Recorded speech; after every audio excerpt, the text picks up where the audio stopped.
There we go. Every single one of those pieces are so threatening.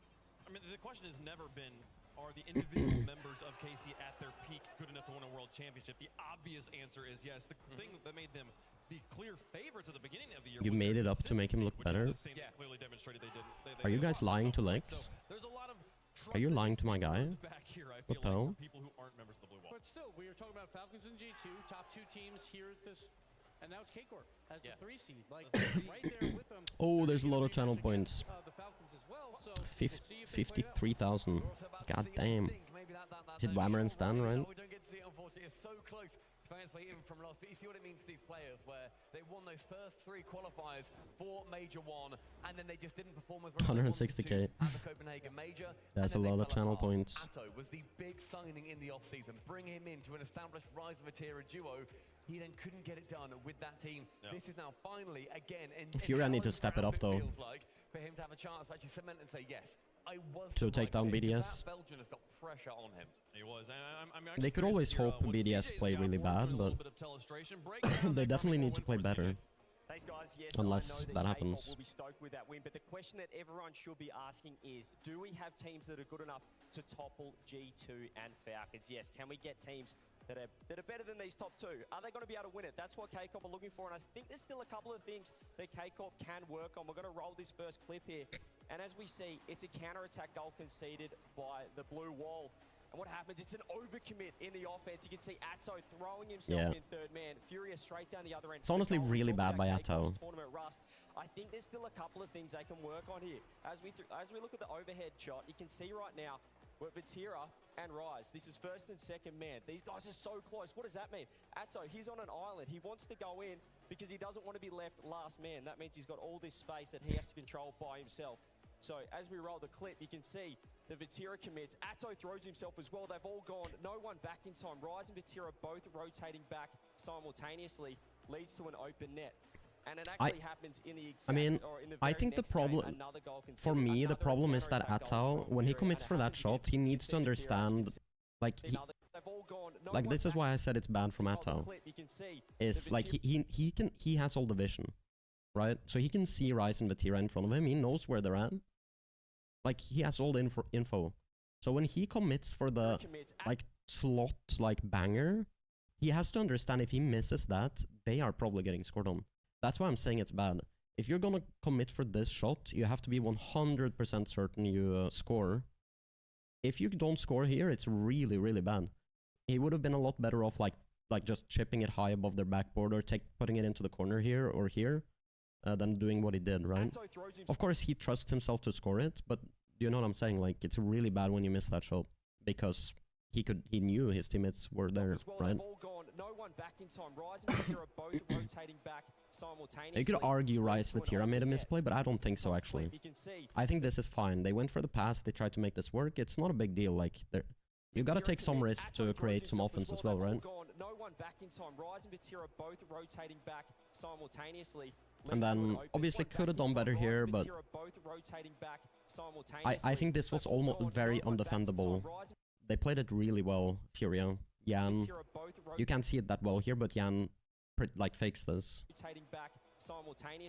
Which was a very nice play. But it works because of the counter. If KC had a player like a little more back, then that wouldn't work like that. They just chow. Just way too close. Atto, he's the same man again, third man, and he just wants to get in. He doesn't want to be left last. Forces him to commit because of how close Vatira is on this play. As we roll the clip again, you can see what happens. Vatira goes second man. Atto throws himself in. It means that Vatira has to track all the way back to that corner boost. He's too slow to challenge. It's once again Atto's fault, fully. Definitely Atto's fault. They get scored on. It's the same problem. Like, he can't shoot like this badly when his teammates are this out of position. Like, he has so many other options than shooting. It's just a bad decision to shoot here. I mean, he could shoot if he slots it perfect, but like if he shoots and aims across here, it's a lot better, for instance. Because then it's going to go into the corner. It's not going to be an immediate counter. There's so many ways he can shoot here that it's like not this bad, you know? He can just aim like here, and if he misses, it's totally fine. it means that Vatira has to track all the way back. Fury has to that only corner lost to boost. Falcons. He's too slow to Fury challenge, lost lost with the to counter-attack KC goal. just now. So there's just another play here, as we see. And from the lost to replay. Falcons. They need to tidy this up, K-Corp. They've got, obviously, Falcons coming up next. If they do this again, if they overcommit second man... But they had very easy matches.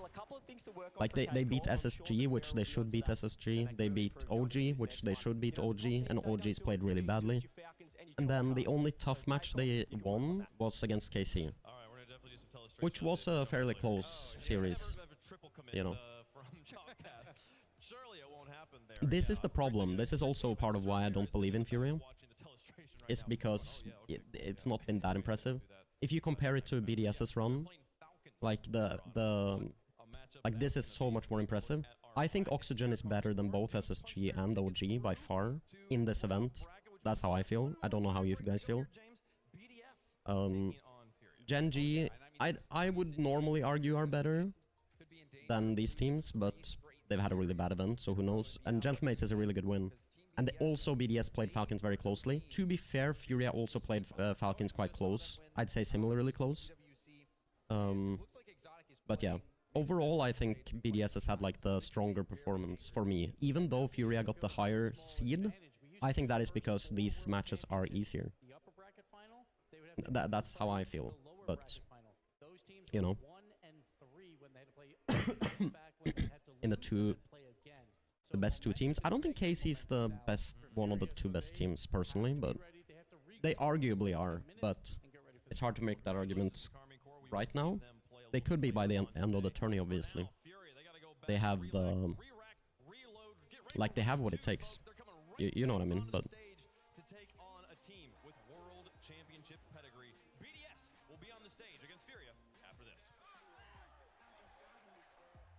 I also think KC's played a little sloppy in several of the series. Like, some of the goals they're giving up aren't that... Like, they're giving them up for free, kind of, at times, which is not a super good sign. But they've shown some really good offense, KC. I think they can hit a higher level than what they've shown so far. Because of what I said, they're giving up very, like, easy goals that they can easily avoid giving up. Like, you really saw there when CJ did that breakdown thing. Like, the goals they're giving up there they're way too easy, honestly. Atal's shown some good offense, yeah, for sure. But this is the thing. This is why I personally don't feel Atal is their best player, is because he shows a lot of great offense, but he's also so oftentimes like involved in like the weak sort of weaknesses that happen. So it's like give and take, right? It's like very like volatile. He'll like create a lot of offense, but he'll also create some weaknesses for their team as well. He's not very careful. Yeah. I think Rise has been the worst this event. I think... when was it? When was the last event? I remember last event I watched KC play. Was that the... No, they didn't play there. I don't remember when it was. But I remember Rise had a really good event. Up until they lost, basically. That's what I remember. When was the last event? I don't feel like it's... I know they weren't at EWC, and they weren't... I feel like there's been 2 lands they played at, but I could be messing it up in my head. Why do I feel like that? I feel like there was like a more recent one they played at, but what would that be? So, I mean, Vitality will definitely change the roster. I mean, we all know Radosin is 100% off that roster. I mean, we all know that. Based upon his tweet and based upon everything, it's very obvious, but more could happen too, like, who knows, maybe Alpha is off the team as well. Sen is not gonna stay on Vitality. He doesn't really have a choice due to contracts and stuff. So it'll be interesting to see what players will get picked up, what happens in the off-season, right? I'm telling you, Stan, Radosin is off the team. Like, it's not really a matter of like what you think. Like, Radosin is definitely off the team. That is happening. I promise you. Definitely is happening.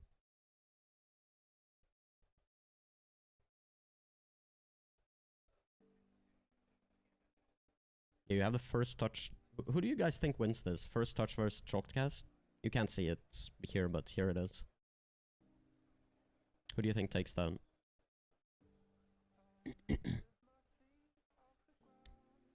Like, the thing is with that match is, I mean, if you the smart pick is first touch, because they have the better players.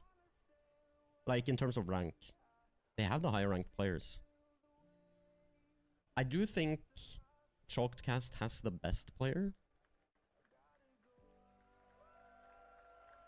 It's Dazarin, T-Bates, and Roll-This. And Roll-This is like 2.1k MMR type player. Like he's high SSL. And CJ is same thing, but I think CJ is better than Roll-This. From what I've seen. But not by much, probably. But I also think CJ is just, he's better at threes. The other thing is, this is what makes it weird, is Rizzo is probably worse than T-Bates. But I think Rizzo might be better at threes than T-Bates. If that makes sense. Like, Rizzo is quite a... Like, he has a very good understanding of 3v3. And then Johnny Boy is like the big weak link. He's the worst player for sure. Dazarin is a little higher ranked than him. He's like GC2. Something like that. Johnny Boy is... I don't know what Johnny Boy is, because I have no idea how much he's played. He used to be GC. At least champ, high champ 3 at least, I'd say. High champ 3, low GC, something like that. Yeah, this is the weird thing with, like, the off-season coming up. I can't, like, I don't know exactly how what is in the contracts of the players and stuff like that. But, I feel like Vatira, Monkey Moon, and Sen, they're probably pretty much locked into the rosters. And those have been like the top French players. Like basically those have been the players that those teams have built around, because they're like the superstars. And then they've picked up other superstars as well, right? But those are basically yeah. So what's gonna happen? And I also think like Drali is like another superstar, which is also why BDS, part of why BDS is so damn good. They yeah, it's like Sen, Seiko, Drali. Yeah, that team would be disgusting. Probably. But, yeah, can that happen? Yeah, Gentlemate's another weird one a little bit, because it's not like... Like, they're just a well-rounded team, you know? They all bring something to the table, none of them are like... I mean, Juicy is like the most, like, superstar type player with his playstyle. I feel like Rice needs to start performing. Yeah, I also think he's been the weak link for KC this event, especially. But let's be honest, like, I don't know how you guys feel, but I feel like he's also just the worst player on that team. But not by a lot, but that's how I feel. Yo, Lars, how are you doing? Mentally prepare after a loss to take the stage again. Karmine Corp able to get the victory over Furia. And now Furia will have to take on another French Titan here in BDS. Welcome back to Fort Worth, folks. We are yeah, there are so many good French players, but it's hard to know what's gonna happen in the off season. It all depends on like the contracts and stuff like that, right? You're very busy with school at the moment. Gotcha. It's great to see you though, Mr. VIP. It's gonna be fun, man. It's gonna, like, we could have a two-time champion or something like that, but no matter what, we will get the best top 4 we've ever gotten. With the 2 live yeah, systems. for sure. All right, so if you go 3-0 or 3-1 here, there's so many good teams. It's crazy. You still gotta win the games, and we saw, like yesterday, we had the bottom 11 teams playing. There's really only one team I feel has absolutely no chance out of these. There's only one team I feel has absolutely no chance to win this event. I think 7 of them actually has a legitimate shot. Literally missing some of the best matches if you don't show for all of it. Oh yeah, anybody that wasn't here yesterday, I feel so sorry for you that you didn't get to experience all the craziness that went down in the morning. But no, it's like you said, as time has gone on, we've all said it, the gap is closing. So every single match, no matter what part Pioneers? of the you're in, is I think they're quite bad. interesting as what the top I mean, they're good, don't get me wrong, but they're not a top 8 team. Let's put it that way. Absolutely. Well, we have again many brackets. There's almost like no scenario where they get top 8 at like any LAN event. We have gotten Like, they need to get so lucky with how everything pans out. And if they make top 8, then they will immediately lose, basically. I mean, I just think they don't have enough talent. You are on your last life. You play that match, you lose. Your story at the World Championship ends. So this match, they're just worse. You know, it's like if you're a GC1 team and you go up against a GC3 full GC3 team, it's kind of difficult. That's how I feel about that team. It's just not enough. I mean, they're good, obviously. But if you, like, let's say you throw Pioneers into the EU madness, like, and they are trying to get top 16 in Europe, I don't think they get top 16 consistently. I think they will get some top 16s and stuff, but it's not consistent. That's basically what I think their level is, from what I've seen. Which means they're probably like, yeah. Yeah. I think BDS wins, but you never know. That's my prediction. I think BDS has looked really good. I mean, it's the only thing is, like, the only question mark around BDS is every RLCS event so far this year, they've looked quite good early on, and then, like, the next day at some point, they just play worse. That's happened both lands. The last land that was not an RLCS land, that didn't happen, and they won the event, but that's really the question for me, is like, will they keep playing like that? Like, will they keep playing high level? I think if they do, they will win. Especially with how Furia just played, because I don't think Furia played very good when we just watched them play against KC right now. Yeah, BDS played great so far through our tournament. They only lost to the Falcons, who are the #1 team, it feels like, here. So you can't fault the Furia as well. It's like every event, everyone's always feeling like Furia, Falcons the best team the whole time. But they don't win. That's why we play tiebreaker, because we can only have 4 up there, and we already have K-Corp. So. Yeah, and I wonder how the players feel about this one, because usually this far into the tournament, I think if Falcons won Worlds this year, it would be super deserved, though.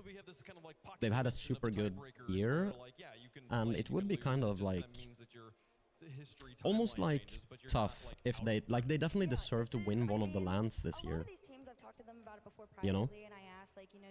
But if they lose this time as well, then they have won 0 lands, and it's kind of like, yeah, they've been better than that this year. When it starts to get really emotional and things get a little bit different. And these are 2 of probably the top 2 emotional teams out there. I mean, it's been said and seen before, Monkey Moon obviously extremely involved in a way that most people honestly aren't. He lets his emotions be worn on his sleeve. I don't think that's a bad thing by any means. And on the flip side of things, you got Furia. They will yell in your face, they'll throw the L dance up at you, and they'll make you feel a little bad as things start to go out of your way. Both of them play a very different mental game, like you said. So it could affect it in a weird way.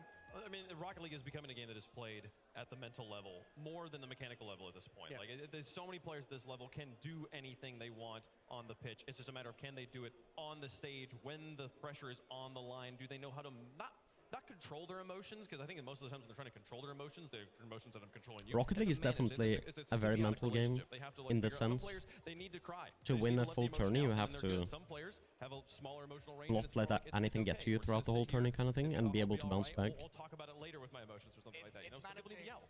And utilizing as well, you know, having that emotion, feeling it, going with it, and allowing that to make you play more expressive Rocket League, or allowing that to make you get in the faces of your opponents. Something that I think that Fury are going to be a lot more likely to do than Team BDS. Team BDS, to me, aren't the team that are going to be really standing up and getting in Fury's faces, but they will have to deal with that if Fury get a couple of goals on the board. And the hardest part is pouring all your energy out there for every single match, because these teams, no matter win or lose, are playing again later today. Furia has already had to pour out so much energy versus K-Corp. BDS, it's their first match.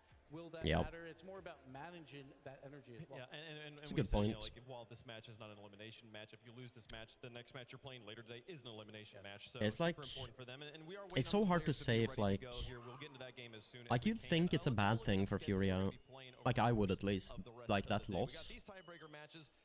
For, yeah, because they just lost, obviously, but also the energy thing. Like, they might have a big adrenaline dump, exactly. But we don't know that. And on the flip side, it could be like they have had more time to like warm up on the stage, whilst BDS have been like sitting back watching, and they come in with more nerves, kind of. Do you know what I mean? So it's like, what is like the bigger factor? Do you know what I'm saying? It's really hard to say. Yeah. With the KBM, but how can he handle it? Stepping out there, introduced by stacks, you know, everything. Especially in a best of 5, where it matters a lot more how strong you come out immediately. This has been a week-long mental game, mainly for first touch. I don't think Chalkcast is affected by it at all. They're the ones making fun of them. And that would be like if BDS and Fury are just hanging out in the same room every day, and they're just. But yeah, the first touch Chalkcast thing is also difficult. I have no idea how that's gonna go. It's actually a pretty close match, I feel. But in terms of ranked, I do think first touch, they're the favorites, surely, right? I do think so. We need a not top 5. I'm excited. I hope we get into it. But before we get to that match, a match that literally actually matters here. But I think, yeah, Johnny Boy is gonna be a big factor, actually, because he is the weakest player on the pitch. If he can, like, fit in somehow, then Chalkcast can probably win. It's really gonna come down to that, I think. Whatever Johnny Boy does, I think will determine who wins. As weird as that sounds, because it's like if he is like very, very useless, then it's gonna be hard for them to win. Basically. But I think he understands a little bit how he should be playing. Like, for instance, I think he understands he should not be like the final defender. That's a bad idea. Like, you absolutely don't want to have Johnny Boy as like your last defender in any play. It's the worst situation. You really want him to be challenging, and you want him to just go for demos and just, you know, do the basics well. Challenge, go for demos, stuff like this. Keep his boost total up, don't steal boost from his teammate. Just play a basic Rocket League, and don't be final defender. Yeah, there's a show match happening today, Whammer, where Chalkcast will play against First Touch. So Chalkcast is Rizzo, CJ, and Johnny Boy. They'll be playing against T-Bates, Dasserin, and Heroldis. That's pretty impressive stuff there, too. He's got some experience as a player as well. Furia, though. It's happening in a little bit. Who will win? I don't know, it's so hard to say. But like I said, I think First Touch are the favorites in terms of ranked. First Touch are the favorites in terms of like the ranked MMR. Primarily because of Johnny Boy. I think if the third player for Chalkcast was like GC2, GC3, then it would be the same. Rizzo's useless. I mean, I think Rizzo's probably comparable to T-Bates, surely. I think T-Bates has the higher 2s rank, but I don't know. Rizzo knows how to play 3s, is the thing. And Rizzo's gotten SSL recently as well, so he's not bad by any means.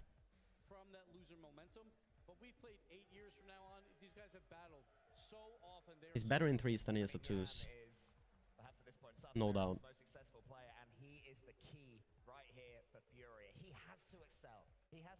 Diarrhea and steroids? What does that mean?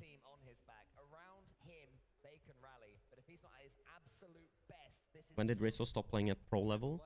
It's about 4 years ago or something like that, right? I don't remember exactly. It was like... It was around the time when NRG was still their like old roster, right? I mean, he retired when Atomic joined G2. So however long Atomic's been on G2, actually slightly before Atomic joined G2, I believe, because they had they also tried another player, like young talent. I don't. What's his name again? He's not even in the pro scene right now. I forget his name. Emotions that are going to drive you forward, and Furia has all of that. I can't not go with them. Okay. BDS is the first game in front of this crowd as well. So you got to keep that in mind, but I'm going to go with the numbers. I always do. I'm going to go with BDS here. I think they have not the momentum, but the negative momentum from the opposite side of Furia means BDS will win this. I really don't know how long ago. I just can't think back to it. But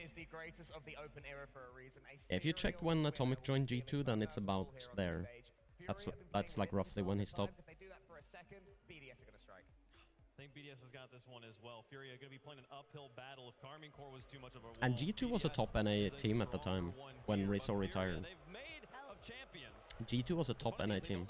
They don't know that they're booing me. They might think that they're booing them. So you guys gotta start cheering Like for top Furia 3, here top if you think they're something gonna like take that. this one down. How's the coin feel about it though? We got Furia on one side, They were BDS on beating the other. like top teams. Oh my goodness, it landed on top of my hand, but that does go for Trick shot. BDS here. BDS is going to be the Trick shot, coin baby. pick. And the coin has been very wrong, so the crowd can be happy about that. The coin's also been very booed. I feel for this coin. You know, I mean, it's not controlling anything, but... Luckily, it does not have emotions, so it will be... Whoa! It's okay. It told me that in confidence. I don't understand this And story. said I could say it on a desk. I don't know, folks. We're making up lore about the coin as we go, folks. The BDS, the favorites in chat, the favorites on the desk. Are they the favorites on the pitch? Time for Furia to prove us Here we go. all wrong, folks. The champions that won Hopefully a the good World match. Championship here in Fort Worth, back on the stage for the first time, taking on a team that's been here before and trying to prove us all wrong. Furia. I think Monkey versus Moon BDS. has looked like he is like really, really sharp. Really sharp lately. Here in Dickey's Arena, we are up for a little bit of deja vu. BDS, a team that won their World Wait, who's that one Championship YouTube's... What are you talking about? versus Vibes? Furia, who came here as those underdogs, taking Are you talking about Sunless Calm? to get through Is that what you mean? Like... with a preferential Yo, Firmus! 2 lives in our That's funny.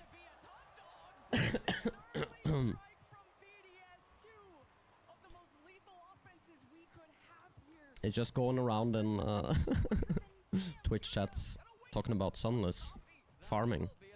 Thank you so much for the raid, Firmus. Let's get a shout out going. How's your stream, man? I'm a little sick, if you can't tell, but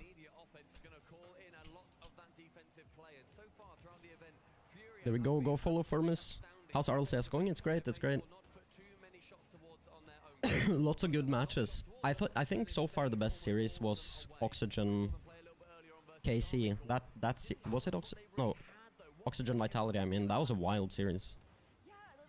Very wild series. But yeah, Furia just lost to KC, and I think like my prediction is that BDS also beat Furia here. BDS they've been very good this event. Replay review. Drop shot, private matches. Nice, nice. Sounds like a chill stream. Yeah, Monkey Moon's been really sharp. It's just like, I've watched him play in like ranked lobbies, and I watched him play at these events, and he's looking so sharp. Like, very consistent. Thoughts on the Gen G series? I mean, Gen G just played horrible. It was embarrassing. Embarrassingly bad. That's honestly what I think. It's very tough for them. It happens, of course, like it can happen, but it's like the level the team played at does not match at all the individual skill of the players. It was like super bad. Super bad. It's unfortunate for them. They definitely could have had a good event here, but yeah. Very bad from them. And you know what, you mentioned Loss. He was the player, firstly, of Furious tournament so far. We saw that as well in London. Yeah, I mean, like for instance, the first LAN this year, they played really good. So they can do it, of course. But yeah, they've been inconsistent the whole year. That's been their big problem. At times they look really good, but yeah, lots of inconsistency. It's not just this event. It's been the whole year, honestly. Like it's up and down. So yeah. But yeah, they should never ever lose to Pioneers. Losing to Power, I don't think is actually that bad, but like I think Power's quite good. Like where I rate Power is like around the level of SSG. That's like roughly where I think Power sits. Keep in mind a little more inconsistent than SSG, obviously, but roughly that sort of range. Gen G should be better than that, but they definitely should be better than Pioneers. Definitely. Thank you so much for Miss Prime. Really appreciate you using your Prime. It's in your name. Holy. Is that a goal? That's very nearly a goal. Yeah, BDS coming out with some venom. So aggressive by Monkey Moon, it's like crazy. Yeah, that BDS aggression is like unreal sometimes. It is scary sometimes though, because they do it even on like a really low boost. More than any other team, for sure. So they gotta be very careful, but yeah. They are very good at not getting punished for it. Pretty much ever. When they play well, like now.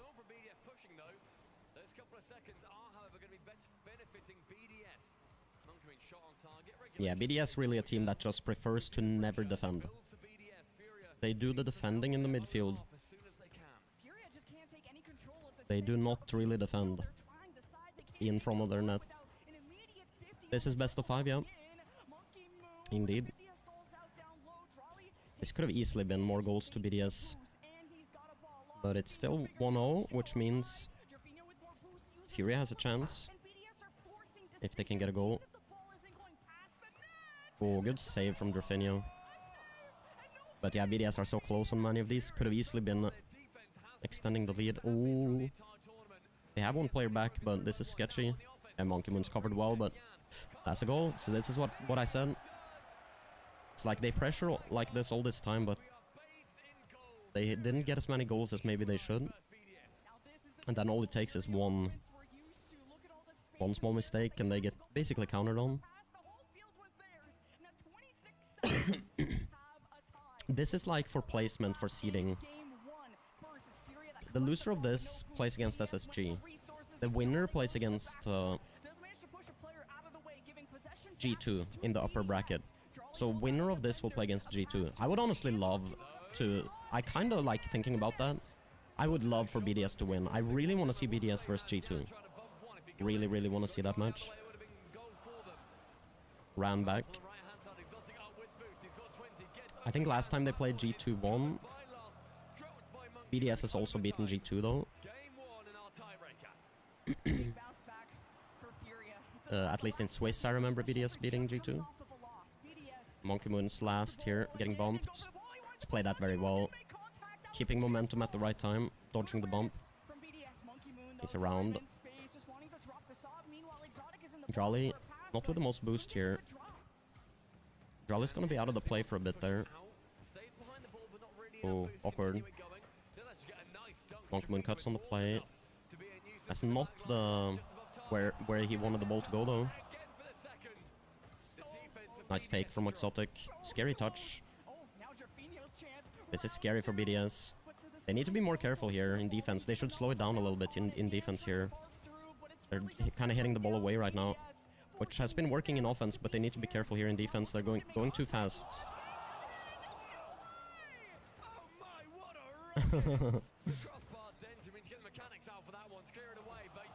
You see what I'm saying? Like they want to go so fast right now, even in defense. They need to slow down a little bit until they get to offense again. Oh my god. BDS has no chill. They're sending it.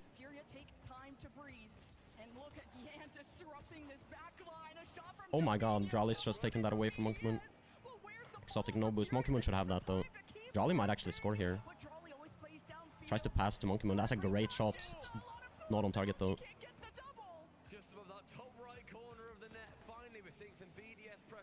Oh, the speed. Lost us there. Exotic 0 boost there. Yan. Oh. Exotic. This spacing is scary from BDS. Leaving openings. They're just going, man. BDS are just going. They need to be a little more careful, I feel. They're just never slowing down at the moment. They need to be a bit careful in defense, man. Yeah, that's a goal. I think BDS, they're playing really good, but they are overdoing it. They are overdoing it. They need to understand what they're doing wrong here. In this, like, little small break here. They're going too fast at times. Like, they don't need to go that fast in defense. Like, because they're just hitting the ball too much to Furia in defense. Like, they don't need to do that. It's working really well. It's looking really good for them in midfield and in offense, but yeah. They need to be a little more careful. Yeah, that's the thing. BDS are best when they pressure, but they need. Yeah, they're definitely like throwing the ball away a bit much in defense right now, which is also leading to some double commits as well. With how fast they're trying to go.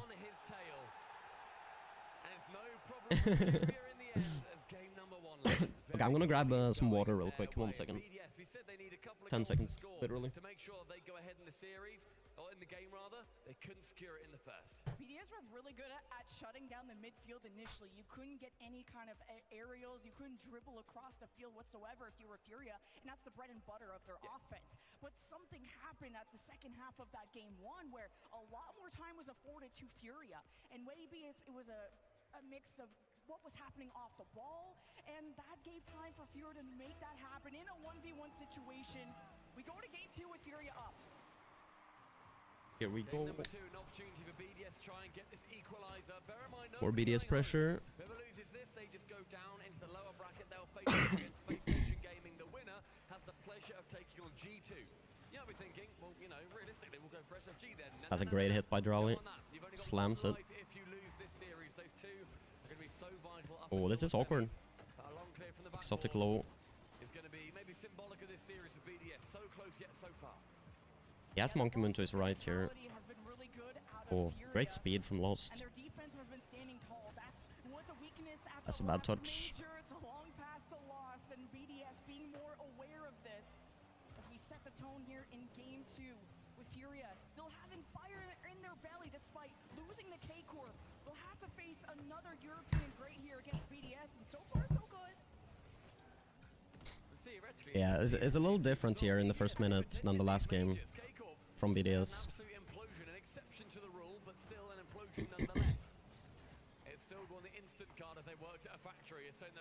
Nightshade, how are you doing? Great to see you. You came with the raid, right? No, I guess not, actually. Hope you're doing good though. Nice touch from Exotic. Oh, and Exotic just almost faked the double there and pushes Lost. Monkey Moon has to go up really hard for this. As third man, that was a risk, and he lands back down to earth with Furia hunting for the ball. Jerfinho with the game winner with both goals actually for Furia. Lost with good patience there. Good clear. Exotic looking to bump Yan there, but he's done it on 0, so he's gonna be out of the game for a bit. It's a good idea from Exotic, but he didn't get the touch he wanted. He wanted to get that out to Monkey Moon. Oh, that is close for BDS there. See, Yan knew their plan very early there. It's a good hit. It's a free touch for Monkey Moon. Lost reads it. They could demo here. Oh, what a shot. That was nice from Furia. Yeah, BDS, they're just not finding, like, the... Like, they're not synergizing, like, exactly how they want. Like, it's close, but it's not exactly right. The Triforce of South America, you cannot let them connect the dots like that, Furia. You gotta catch them before. Now Lost. Just gonna feed this to Monkey Moon. You have no other choice, but he's got a full tank, and he has to use so much of And it. Furia are really just letting BDS outplay themselves for the most part, and then they just capitalize on the counter when there's one defender back.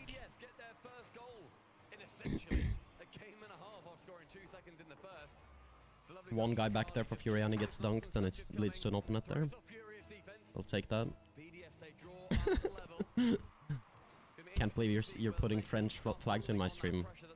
What the hell? Oh, he's got it. Oh, that should have been a goal. That's actually kind of a choke. It wasn't like it was a great save or anything, it was just he didn't get that touch in the end. It's basically a free goal if he just touched it. I think Exotic actually did leave that on purpose, from what I could tell. That could be good.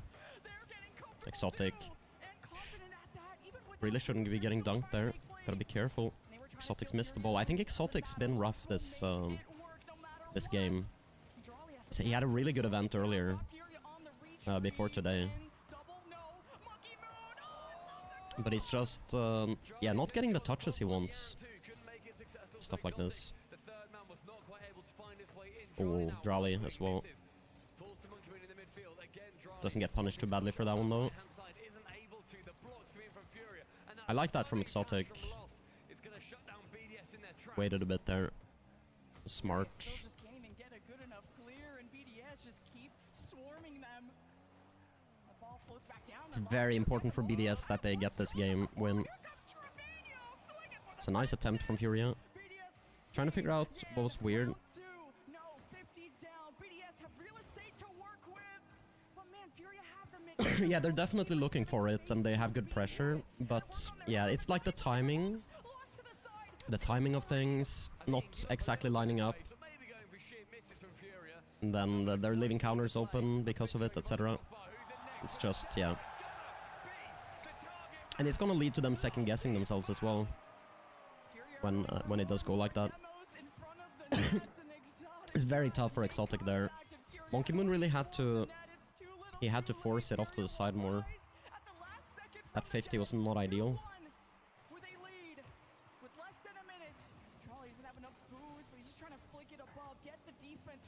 That's a nice pass. But Furia is so ready for it. And BDS not going, like, committing for the pass super early either. That's a nice fake. Maybe not the right decision at the end there, though. Actually got some space.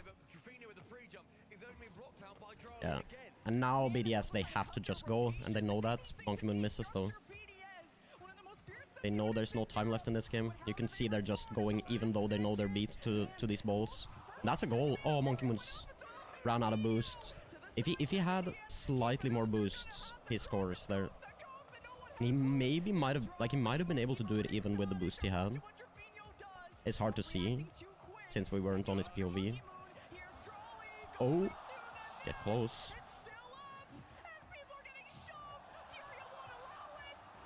Oh! That is a scare for Furia, holy shit. But yeah, BDS, they're not finding their, yeah, they're not clicking. And Furia mainly finding counters. Thoughts on the new map? New map, I think it's good. It's fine, I like it. Like, I don't care as, like, that crazy much about maps, but I like the map. KC beat Furia, and now Furia are beating BDS at the moment. What a composed team of Furia too, a deficit coming off of a loss against K-Corp. I think that was a very, very, very important game for Furia. Because if they lose that and then BDS start gaining some confidence, then it could have really easily gotten away from them, I think, very quickly. But they're in a great spot now.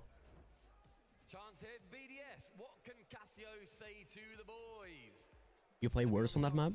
Yeah, that's weird. I'm sure you'll get used to it, though. I feel like most maps where you feel like that, usually you'll just get used to it, if you play on it more. But who knows?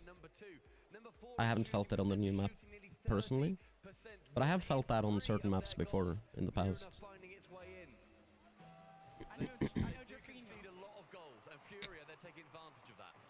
It's a nice control touch from Exotic there. Oh, nice flick as well. It's a big chance now for BDS. Maybe Monkey Moon should have passed there. Oh, he's just going himself. Never mind. That was really nice for Monkey Moon, actually. I thought maybe Monkey Moon should have passed to the right here. Down to, I think it was Drali he had underneath him. Because there was no one covering that option. But that was a nice shot. Yo, Fuhu. Continued that press. Furia, they know what the job is from here. BDS, it's their chance to make sure that does not happen again. And Furia are being more aware of the kickoffs from BDS because that's what caught them completely off guard. Oh. The very first goal of the series is Monkey Moon with a fake. Monkey Moon did not expect that bounce. Oh, close. This is bad for BDS though, this spacing. Well played by Monkey Moon. Very difficult position to defend. When you're alone 1v2.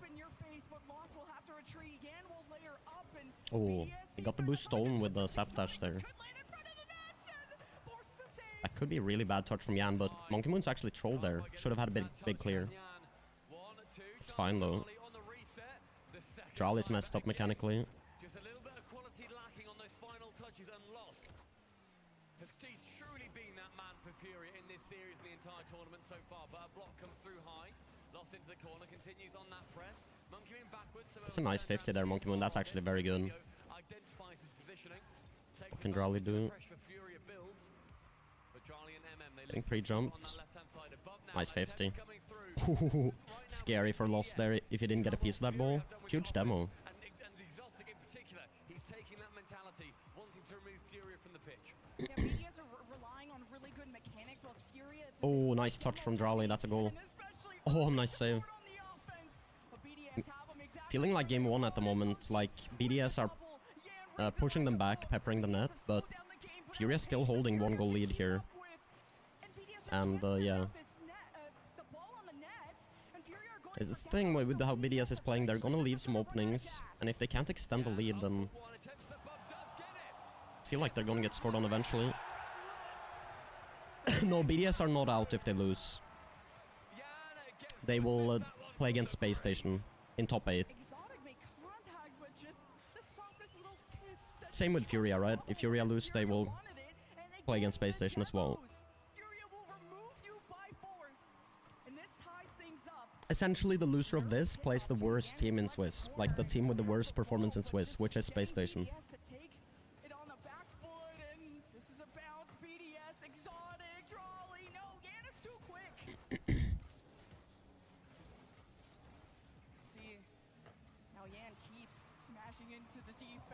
Oh, what is Monkey Moon doing? Okay. Yes, he has control. Very jumpy. Definitely feel like they're feeling the pressure, just watching.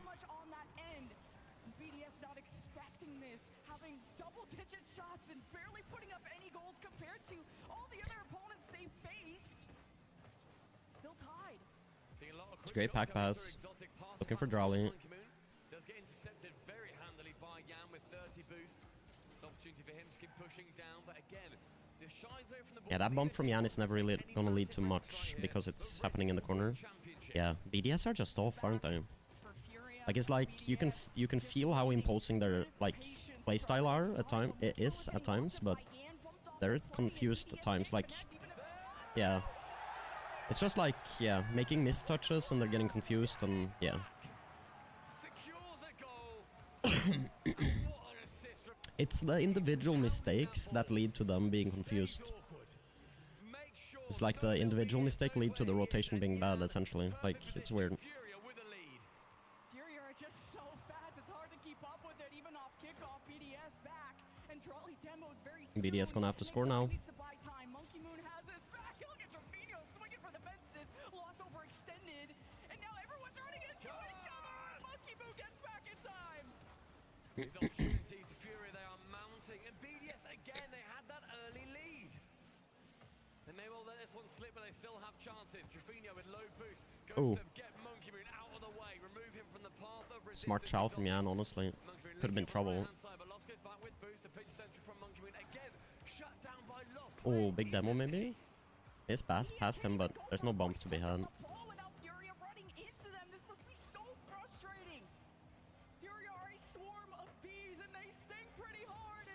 Oh, good touch. That might be a goal. It is, yeah. Very hard to read that touch. Look at that touch. Oink. Such a weird touch. Really threw him off. Apart from directly behind him, he can't travel back in time and get there. 2-2. Game 3. Furia. In this one, they go through to face G2. Oh, is it a goal? What a goal from Exotic. That was nice. That was really nice. I actually didn't think he'd go for this play, like right here, at the start there. Individual brilliance, the moment. That's what Worlds is about. And Exotic, that was your moment right there. Plugged out of the sky. Taken from a dream. Team BDS now lead. Furia gotta be on duty right when kickoff happens. BDS just... Oh, yeah, the bump. You could see it happening there. Jan should have shot there. He rushed that touch and went off the backboard, but there was no follow-up at all. It looked like it was intentional. He hit it to the backboard, but there was no one there, so he should have definitely shot it. Yeah, Furia's gonna be pressing now, taking risk. They have to. It's actually interesting because Furia's played a very like controlled series, which is like really the opposite of how they normally play. Well done, well done. Really messy from BDS. Yeah, see, like they panic. It's because of the time. Like Monkey Moon could have just chilled there and gotten the ball into the corner in a safe manner, but he panicked. They're definitely stressing. They're feeling the pressure. There's no doubt. They risked it all. And now we go to OT. It was Furia last time, and now that kickoff is over with. BDS have to come up with plan B. The fakes really worked out for them before, but Furia can get away. Yeah, Furia typically play like really fast and like sort of just pushing their playstyle onto the other team, but right now they're playing a lot more controlled, just taking their time with everything. Just waiting a lot. Letting BDS sort of do the work and then just capitalizing. We see what Joyo can do with him, let alone when Furia managed to get their hands on it. Down the right-hand side, we're now seeing BDS. They can't work their way out. A ground pitch, not around the side of Monkey Moon. Jan, it's central, lost, bumped away from the ball. Nice 50. Oh, can he? Oh, he cannot catch up to it. Oh, lost. Messes up. Exotic's in a great position here to do something.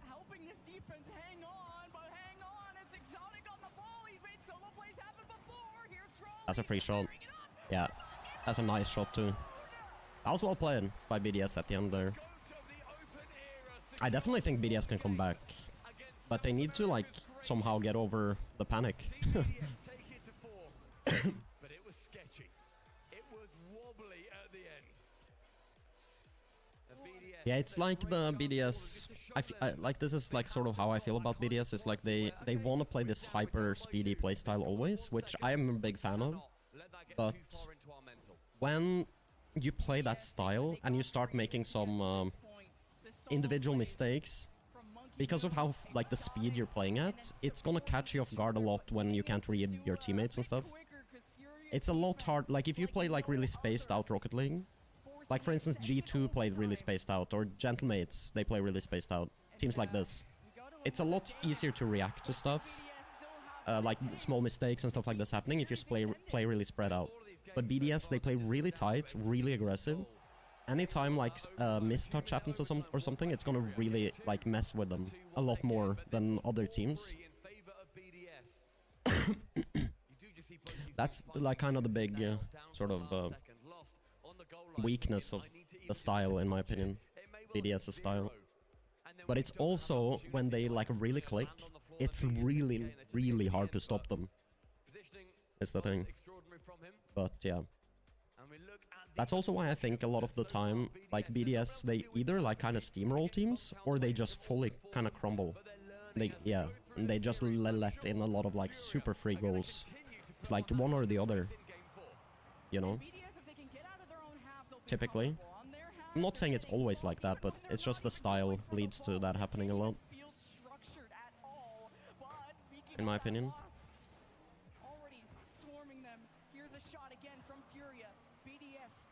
Oh. Let's try him.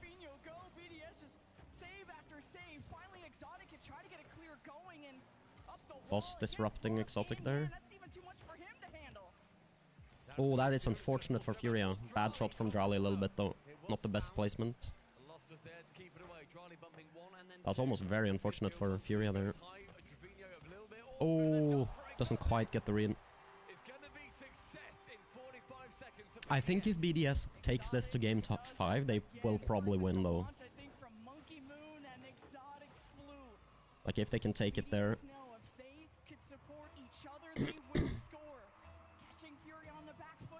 You think that the momentum at that point is gonna carry them all the way, right? I feel like they play less shaky if they can get there. The momentum of winning 2 games in a row. But the leads definitely don't feel safe for BDS at all in the series. Really feels like Furia just sort of easily get some goals back. Like right here, for instance, it's scary for BDS. Huge demo though, actually. There's just space being given. Overextend a bit with the boost, low boost. Oh, he might have the double. Couldn't really do much with it though. Charlie's faked it. Nice play. Just the shot was bad from Exotic, unfortunately. Nice reset. Good speed from Exotic. That was a nice play. Monkey Moon up early. This is a bit scary for Furia.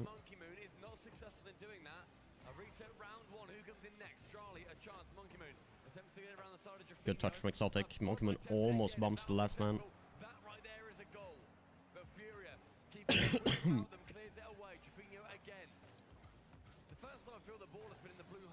Hope you're doing great though, Mr. Beast.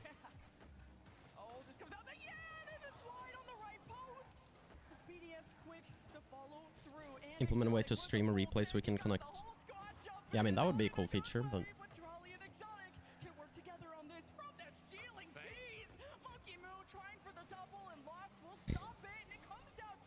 For casters and stuff like that.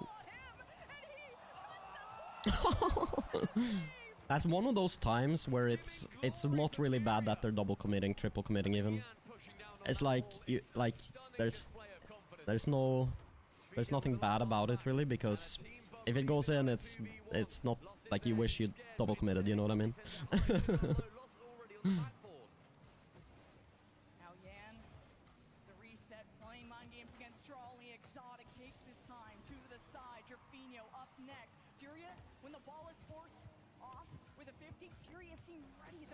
Not a good touch from Lost. Should've maybe faked that, if anything.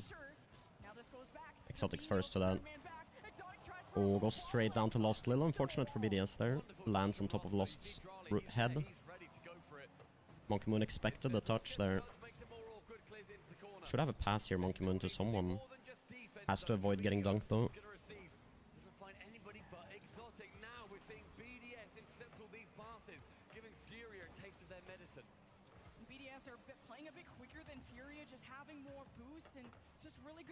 Good pass out to Monkey Moon. Is that open? It is. I don't know why that's open. Securing it with the long shot as well. It was Drali, not even the best pass in the world, but just seeing Furia completely overcommitted. And we said at the top of the series, BDS, when they score, they come in droves. We've not seen that versus Furia. This may well be different. They've got two so far, and game 5. I think BDS are giving some like openings that I don't like seeing though from them. In terms of like, there's just spacing. Nice shot. What a shot. That was actually disgusting. That was actually super disgusting. Holy shit. That was so good.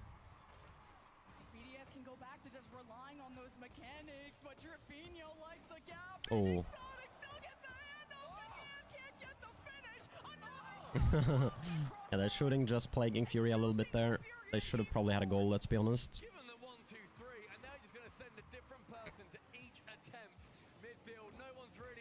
Oh, barely. Keeping it out. Lost this backwards. It's a bad touch. It's good control, but it's too late here for Furia. It's gonna go to game 5.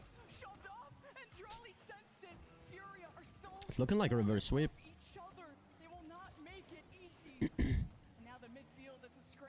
I feel BDS will actually, like, they will sort of play better the longer a series goes on.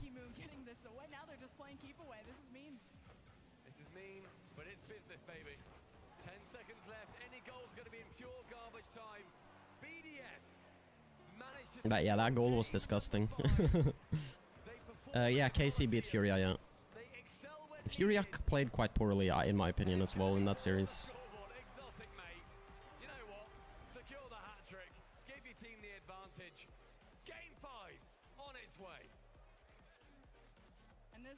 I think Furia played quite poorly. Definitely playing better in this series, especially, like, yeah. Don't brag to me about fantasy. I'm so in the bin. It's a little hard to say, I guess, because BDS did make quite a few mistakes, but I do think Fury has been playing better in this series overall. Hat-trick, 9 shots, by the way. And 8 Yeah, Exotic had a game there. in regulation. That's what BDS needed, though. He was making a lot of missed touches and stuff early in the series, Exotic. Look at that. That's so clean, so efficient. What a first touch. So a lot of BDS goals have now come off of solo plays of an open backboard on Furious half that Exotic is taking full advantage of. You see the zoom in as well. And for people that don't know, With the single they are star playing for that one representing 4th the seed, World Championship which they essentially won means this the winner stage here 2 years goes ago. into the This is a upper stepping bracket stone here. towards that moment. The winner goes here with the All of this G2, series so which vital. means they can, if they win here, then they This go one in directly particular, here. if they can get the Or if they reverse lose, sweep, they have to it play will through be the the losers first bracket, they've had at which is going to be a lot harder. 2024. And It's gonna BDS, be a I lot harder. appreciate they're not the hometown favourite. I know that you want Yeah, Fury I to think win. if BDS win here, we have like the 4 best teams probably at the top. Maybe include the Gentlemates as well for me in that. You can argue Fury as well, of course, but you can definitely argue Fury. That's a goal. That's a really nice shot. That's not easy. Look at Drolly. Perfect first touch, immediately shoots off that. That is like, that's honestly a really, really good goal. Very good goal. There's no way, like, Furia thinks they're getting scored on there. Jolly went from being kind of the glue to this team to excelling on his own. What a solo play. It's just like a perfect first touch into a really nice shot And Furia got demo, doesn't matter. Yan from long range. will do everything he can to buy time for his team to recollect. Now Ooh. Jolly running into the defense. Furia safe for now, but they didn't score once in the last game. You gotta wake up. It's a good touch from Jolly, but it does not land on the wall like he wanted to.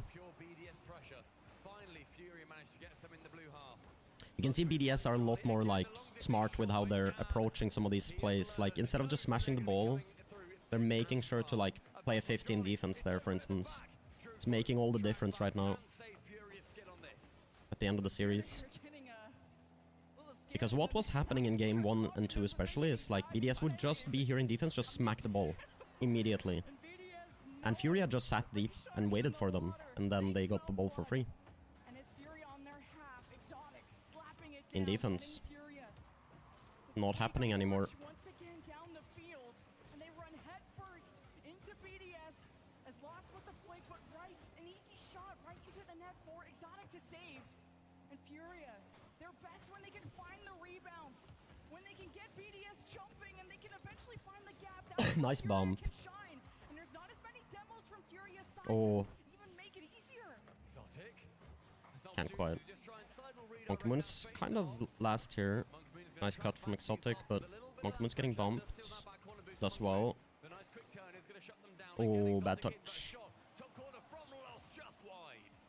And Yan was Nice play from Monkey Moon. Gets out of defense there. You need a Drafinho to get a quality setup there. You're not gonna get opportunities against Drafinho BDS messes up a like little bit, that gets very challenged. often. And Fury are stuck on their half, Oh, Monkey Moon. even That's when the bad ball for Monkey Moon, clears. actually. I mean, it's not horrible, but not what he wanted. And you've seen what they can do, and BDS can You got that attention, transition. Bryson. Fury have How you no doing? time to think.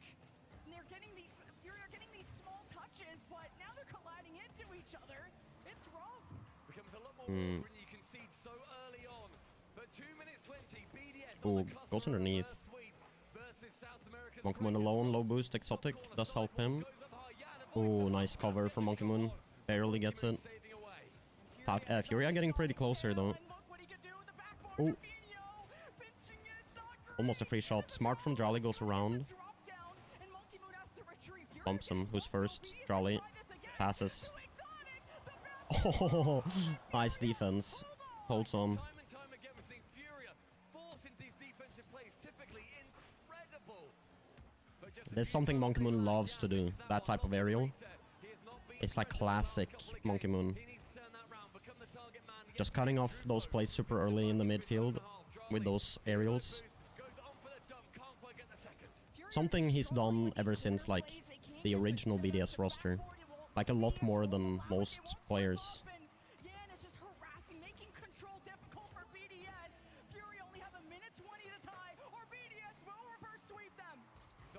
No boost.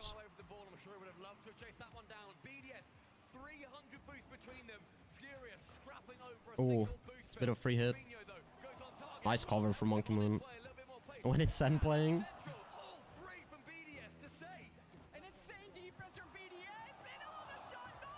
Is that a roast?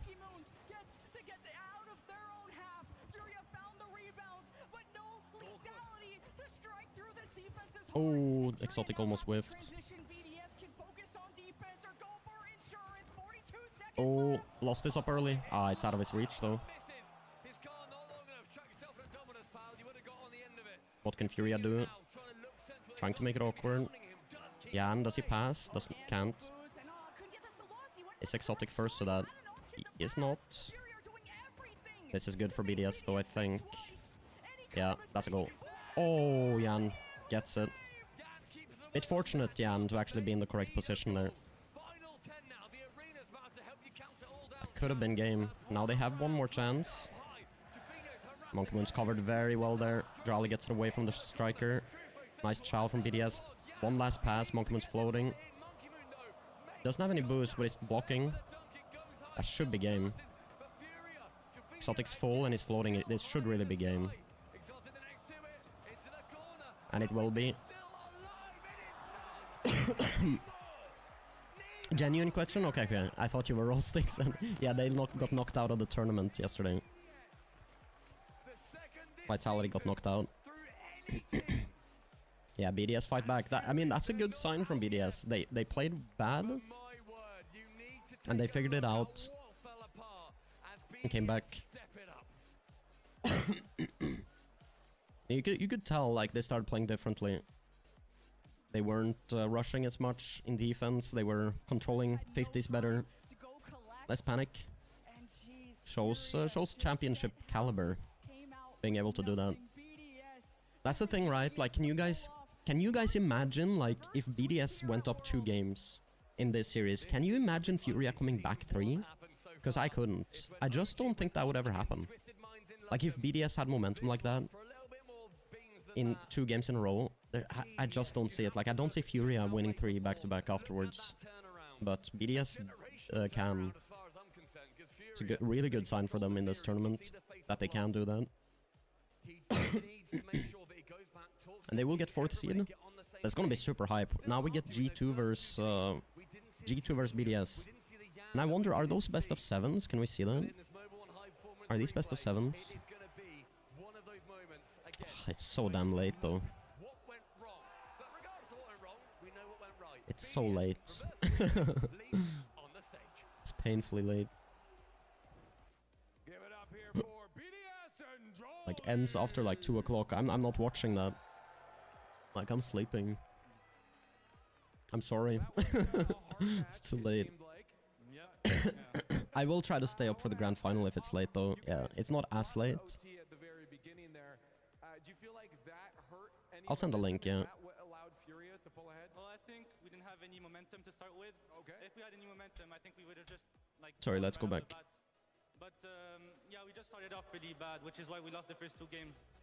So what switched the momentum? Was it simply just a warm-up, or...? When we conceded that second goal in game 2, I think it was 2-1, like 40 seconds left, we were like, let's just start chasing, you know? Because we were hesitating and stuff. Right. And I realized that in those 40 seconds, we were dominating the game. And the next few games, we just said, yeah, we have nothing to lose. Let's just keep chasing, and it worked. So was that you that called it out? You said you noticed that it was working? I think I was the one who was hesitating a little bit, you know? Like, my teammates were fine. And it sort of only helped me, you know? My teammates are already playing fine, and it just allowed us to, like, break through and win those 3 games. It solidified what you needed to do going forward. Yeah. I want to ask now, because, of course, you're in a top 8 position. Unfortunately, in the past 2 majors, you guys haven't been able to make it much further than that. when you get to this point in the tournament, does Yeah, that Jolly was a little intimidate bit you at like... all? He was not very visible that game. Not saying he played bad, but The same. Not on the field, maybe, but he wasn't doing too much. So I'm not Like, not super big impact. stressed at all or anything like that, you know. We know we have what it takes to win the tournament. and confidence is a very important part of it. Is that the big difference, or what would you say is the key thing that's changed for you guys in this tournament? I think it's confidence, yeah. Confidence, absolutely. Yeah. How do you make sure that you have that confidence? Is it just Casio behind you? Top or 4 of the Swiss. What makes sure that you guys are confident coming Yeah, out of this stage? exactly. Well, That's what I've been I don't know, saying. just something that we gained with time, you know? With the tournaments and stuff, we started... You're older and wiser now, yeah? Yeah. That's how the format Well, is. for you now, I want to ask specifically, as I do believe you're the last rookie in the tournament, as your rookie season here. Can you speak to maybe the difficulties of having to perform at this level? I think they... how hard it is I'll explain why I think the matches are so late, if you care to achieve listen, this but... much and be in this position? Oh, I just want to listen. Well, I don't really... I mean, it is hard, but it's something that I'm, like, expected to achieve, you know? So... A lot of expectations. Huh? A lot of expectations. Yeah. It's not... There's not many difficulties. I'm just playing my game, you know? That's it. Well, keep playing your game because so far you're winning. Congratulations on that dub and good luck in the rest of top 8. One more time here for Drolly and BDS. Yeah. Yeah, it's essentially because it's an NA, and also I think they added that like chalked cast versus first touch match today, which makes one of the series even later today, unfortunately, as well. And I think they purposefully did not do that on the final day because they knew they wanted the grand final to be earlier. The last 2 games, the same thing happened with K-Corp. The first 2 games, they looked good, but those last 2 didn't score a goal. 0 and 0 in games 4 and 5. I mean, that one, it can make sense that Team BDS were getting more acclimatized to the LAN computers, crowd, getting used to it. This particular crowd as well, obviously they've played it before, but yeah, it's not hugely surprising to me to see that when Team BDS get going, they turn themselves into a complete whirlwind. But they were a bit shaky. There were some mistakes in game 1, and their body language didn't look perfect. And I don't know about you, Huck, but I was thinking, oh dear, is it one of those ones for BDS? Yeah, I bet y'all were shaking. I was Yeah, it was reminding me a little bit of yeah, Copenhagen and London as well. Just felt very similar with how like BDS, like the way they were like losing to Fury at the start there. It actually had me like kind of feeling like they would just lose out of the tourney. But yeah, they showed they have what it takes to come back. It was becoming more of a mental battle. I know we spoke to that on the pregame for this one. That mental battle is gonna crush them. So now But it would have been different. Like that right there would have been very different if they played someone like Falcons, I think. If that was Falcons, that reverse sweep is not happening, for instance, or G2. Like if they go down 2 like that against like G2 or Falcons or something like that, I don't think they're coming back to sweep. So yeah. There's been 1 or 2 key mistakes. There's been times where the ball is floating into the center. You see Jan's nameplate above his car. You're thinking 100% he sinks this top corner and then he's just missed. Yeah. Or it goes wide. It flashes wide. And Tough for Furia though. But they should be beating SSG. It's surprising to me, and they have to fix They that. should be beating SSG. Part of it too is also there was just no connection on it. There were so many times they'd go for an infield pass, no connection on it from and that's exactly what you guys are And talking then about too. they will Just play missing loser of match 1, which is this match 1. so early on in the week, and when it got Like this one happens so many first. fans around them. That's why I thought this might be match 1.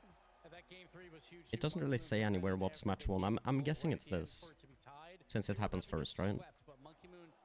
So they'll probably play Carmine or, yeah, Carmine or Falcons. He won the game for them. So when he is needed, he'll pop off. But for the most part for BDS, give Exotic the ball. If he has the ball, he's doing magic. He got, what, 811 points in one of those games Yeah, as well, yeah. in regulation. And I can't remember the last time I saw that many points not needing an overtime. It was such a statement from BDS. At a World Yeah, Championship Exotic where it has almost been had so 1,000 in difficult that to pick one favorites, game. We have been doing a lot of talking about Falcons and G2. When he yet had that ceiling the rest of play. the European teams. We're talking about two teams not from Europe as the favorites to win, and all the European teams are like, excuse me, Wait a sec. this is our house, this is what we do, and BDS comes out, drops the first two games, manages to mentally reset in front of a crowd that does not want them to win, and reverse. Yeah, they usually always go up immediately, I think, We wanna break down replays. some more things that happened in that game. James Spot, what you got? Don't they? So I think so. play from Monkey Moon that shows the importance of a great first touch and the power. They have them on auto-upload, I believe, and get into surely. this one. You see Lost up Like it just in the air, automatically charge happens when the game touch finishes. to the wall, and normally you think, okay, Monkey Moon, he's got the easy outlet to either Exotic or I thought my stream was lagging for a depending on second. who goes upfield. Surely he'll take that approach, but no, what Monkey Moon does instead is even better. Look at the slight turn he takes to get the perfect first touch and makes the play from there. So you'll see as we continue on in the clip, Monkey Moon, that little turn for a first touch, gets the second, and then here, that first touch. He goes low here. Mesmerizing, but then he locks in on Yan, makes the read, sees that Yan wants to go high, and so to beat that high challenge, Monkey Moon will go for a reset. As we continue on, you see Yeah, he goes for Monkey this. Moon surgical Yeah, with his reset, beats Yan. I do remember uses that the play. reset to beat Lost, and then that put Drawley in a 1v1 situation. You'll see all he has to do here is win this 50-50 after that reset touch. You see Drufinho.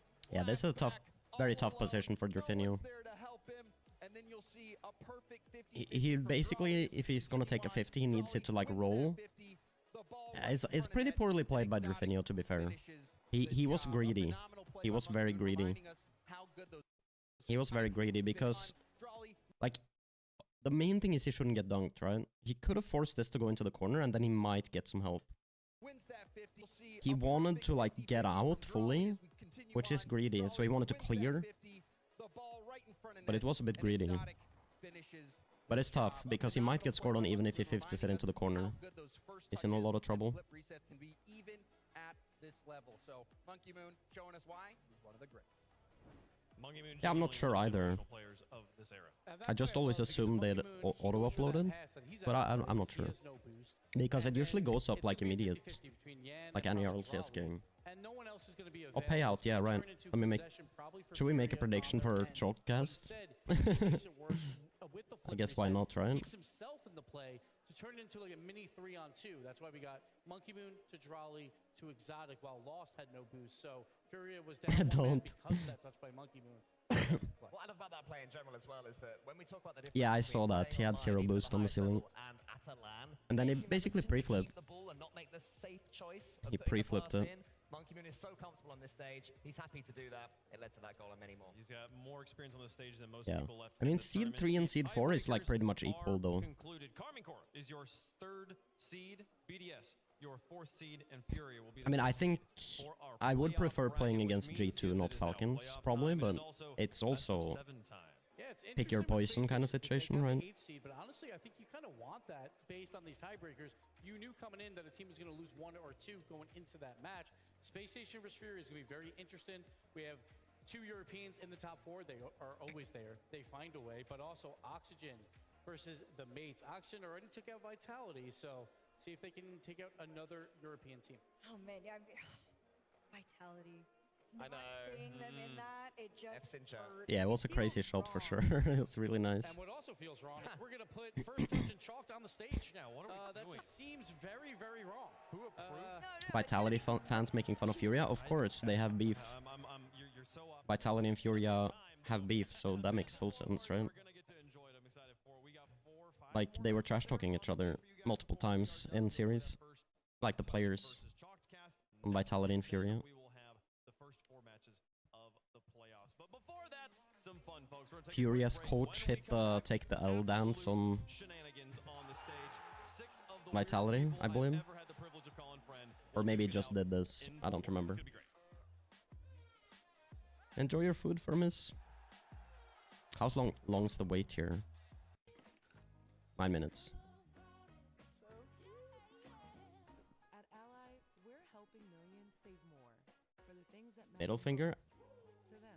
I don't remember. Whatever you're saving for, we're all better off with an Ally. Don't remember. Imagine if Furia lose to Space Station now. I really don't think they should. They should be fine. They swept Space Station earlier. I really think they will beat Space Station. I think Space Station is the worst team left in the tourney, in my opinion. They're the like the 8th team, basically. And I honestly, I don't know. I don't really feel like... I think Space Station has been the 9th best team. For me. I'd only put Vitality ahead of them. In terms of performance. Vitality probably been 8th. BDS G2 will be really good, yeah. Rocket Racing, brother. The global success. You gotta love it.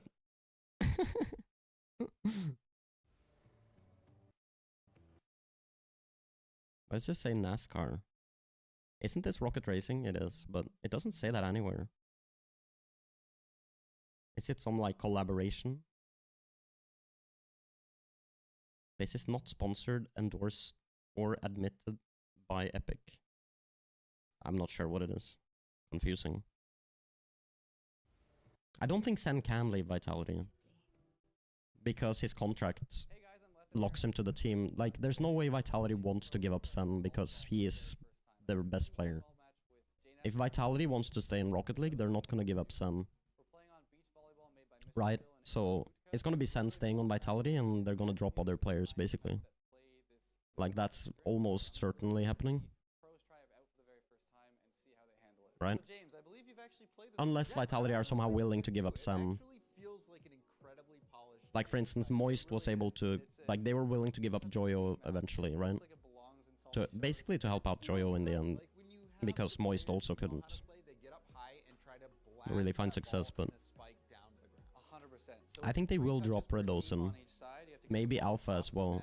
And once it switches sides, the touches reset. It's 1st to 7 today with a beach volleyball, so it's much Who more knows? floaty ball. The pros will have to get used to it. We'll have to see if they get...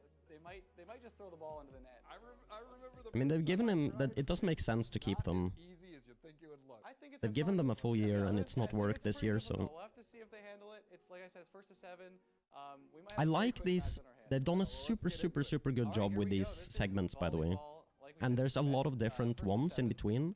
Typically at LANs, it's like the same shit being repeated all the time, but it's actually been really good this event. And this is actually fun, like seeing pros like do this. It's actually fun. Like most of the stuff they've shown is like really fun. Like they've done a really good job with it. It is a beach ball. Much more floaty. And then the other thing The production. that's interesting is that there is a net that the ball And involving Lethemir is also nice. You're stuck on your He's given a lot to the Rocket League community. drive on an invisible wall above the net. It is, try to go for the block. And you have to you can go on an invisible I feel like net in Juicy front would be to really sort good of at block this. those shots and maybe get a spike. But the best way to get scores is definitely those spikes down like that. Oh, Redosin and Juicy already starting off with 2 quick goals. And you can see 40 minutes? That can't be right, right? But I don't know if it's really updating anymore, though. I've kind of given up on it. No, I think you probably want to be Maybe I should look into it. shots from farther away. I don't know what I could do, though. Ball for your teammate. Like, why wouldn't it be working, you know what I mean? Trying something fancy here. He's gonna pop it up I mean, it's obviously not correct, EU shrimp. Shrimpert. Oh, he tried for it, but he missed. Really setting it up on a tee for Redosin. Yeah, JNAPS tried to hit him, I think. Janice has it. Nice. It's a cross. Now Looked like Juicy at least. backs a return. They're quick for it. And will we see any passing? Because I think you said you can. I'm not sure if you mentioned it, but you get 3 hits per side. You do, so you can maybe get a nice little like layup. Basically, how volleyball works in real life. You know, you get the set. The setup for the Maps like these are very difficult, though, as you can see, because it's just like the wall. The difficult thing is the wall reads. Like, none of these players are used to how these walls are. It's really difficult, if you're not used to how the walls are, to actually read the bounces. Oh, that's it. Let's go. No, they gotta put it down. They gotta put it down. Oh, it's a gentleman's agreement. The gentleman's agreement on that, so they have to put it over. They're gonna let it down. There it goes. See Juicy trying to line up the shot here. Oh, JNAP's floating with his infinite boost. 2 touches. Final touch. Can he get it over? That's a cross. Oh, that's gonna be it. It's a goal. Oh, Oh, good try. It's a tie. This is a really nice map, by the way. There is also a timer on the game, so I think maybe I would have preferred this map if it was like slightly... Like if the ceiling wasn't so tall. I feel like maybe you could do a little more with the ceiling. Like with how this map is, you can really never go to the ceiling, which I think is a little unfortunate. Like it just gives you less opportunities. Because if you go to the ceiling, you're just screwed. You're so far away from the floor. Why are the French good at everything? I mean, they're very good at Rocketleague, obviously. It just got so many players. You should see people, like, there's actually a whole community of people that play volleyball and they scrim. The way they save the ball or make the spike setups, it's incredible to see. I'm not surprised that there is a niche competitive community around volleyball. It's a great mode. It's a good pop-up. It seems like Juice is going to have a follow-up. There's a pre-jump. Yeah. Oh, he tried to get a little sneaky with it, but it didn't. It's kind of... I don't know if you guys know this, but... Really fancy with these kickoffs. Drop shot was actually... is actually this. All right, one pop from like, I know Epic's like tried to make... Because Epic made like hoops and stuff like this, right? And then they wanted to make a volleyball mode, essentially. That was the idea. But when they tried it out, they thought that this would essentially be impossible for... Unless you're insane at the game, basically. This would be really difficult, this mode. Which is true. Like, if you're like low rank, diamond and below, this mode is like really difficult to play. But, I mean, for everyone else, it's definitely a very fun mode if you're quite good at the game. So drop shot is like the creative solution they had where it's actually kind of possible to play it. No matter the skill level. Wow, Radosin and Juicy to serve. They're going for a fake double kickoff. One pop. Nice low shot. It's off, but it pops up off the net. Oh, sidewall. Can Tho read it though? They gotta get over this one touch. This is awkward for JNabs. Oh, is it over? No. No, it's not. That's it. They gotta let it down. That's it. Nah, that one is over, I think. That was four touches. Right? Was it the fourth? That was the fourth touch, so they do have to put it down. Radosin puts not the nail in the coffin yet, but they're one goal away. Been seeing a lot of fakes. Nope, though, just goes straight for it. Let's go for a straight launch. Radosin over. Big boom. Is this it? Oh, no, it's in. That's gonna be it. So Radosin and Juicy take the GG. match. Well, that mode is great. It's really good. 3 minutes of gameplay, but that's it. That's a quick win for them. I never tried it though. Surprise, the French players won in a convincing fashion. Congratulations to Radosin and Juicy. Honestly, well played to all the pros. Yeah, there was But they should totally just put that map into the game in some way. In private matches. Own goals. Yeah, the Juicy own goal was awesome. It was super cool to see them play it. I think if they had a little more It'd be so easy for them to just put that map in there. Probably a lot longer match. But like, just put it in there, man. For the very first time. I hope you guys enjoyed as much as I'd make tournaments and private matches on that. On stream.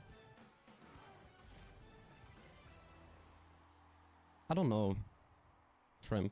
I actually don't know. Well, they took the scenic route, but BDS did manage the reverse sweep. I mean, if we're getting technical, I think on a brand new account, that is the most you can get. Right? If you're on a brand new account and you win during your placement, that's the most. But I'm assuming that's really not what you mean. I mean, if you win all your placements, you should go above 14-20, I think. Then. Am I playing today? No, I'm not gonna play today. I mean, I played a little bit before I went live. I mean, even in that game too, It's just vibing, but you saw that play from Monkey Moon that I broke down on the telestrator. Monkey Moon, I generally am not gonna play during Worlds, you know. Could be the greatest of all time if Team BDS go on and win the world championship. Because I want to watch. However, as great as that is, and it is what we are all here for. I'm not sure if I'm gonna stream all of it, by the way. Mainly because I'm a bit sick, but we'll see. And I want to stream the grand final tomorrow and stuff like that, right? We are about to see them play chalked against First Touch. So I think it's good to save some energy. It goes until very late tonight. Like, it goes until after 2 o'clock, I think, tonight. Are we gonna have a lot of time? You tell me. Go now. Well, if there's one thing I know, I've got many notes for this. Yeah, that could be correct. Shrimp, I'm not really sure. One thing, it could be the Achilles heel for First Touch. I don't think it's trash, Pink Dog. I think you've just improved. It's not any worse than before.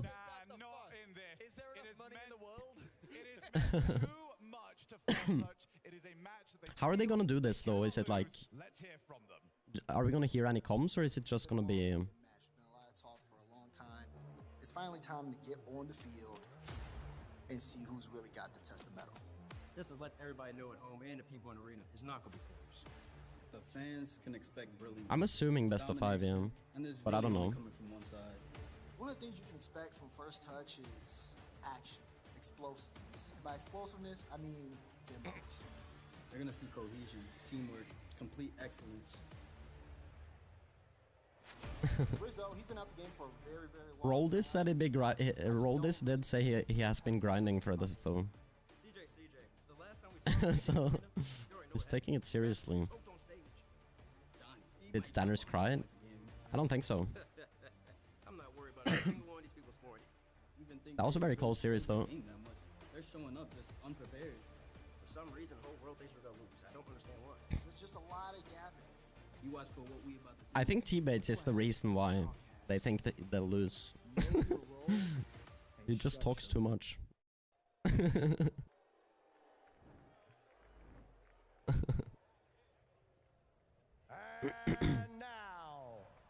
I think they're the favorites. First Touch. Please welcome the members of Team First Touch. Introducing first, from our great nation's capital by way of Louisiana State University, making the most anticipated land debut in This guy, man. and his teammates. First, with the most land experience on the team, player, coach, analyst, it's Raul Roldes.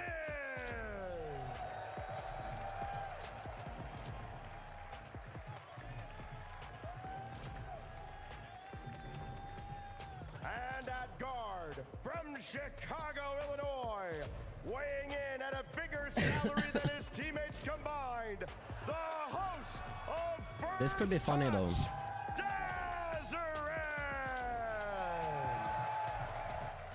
I don't think too much inflation. I think a little bit. At that MMR, there shouldn't be too much inflation.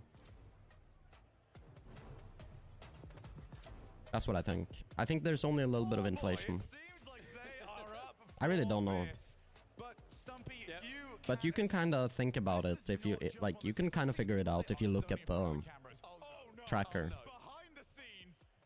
If you know how many people were, you know, GC1 or like in that MMR, let's say, last season, and then you look at how many are there right now, you can get like a certain idea, right?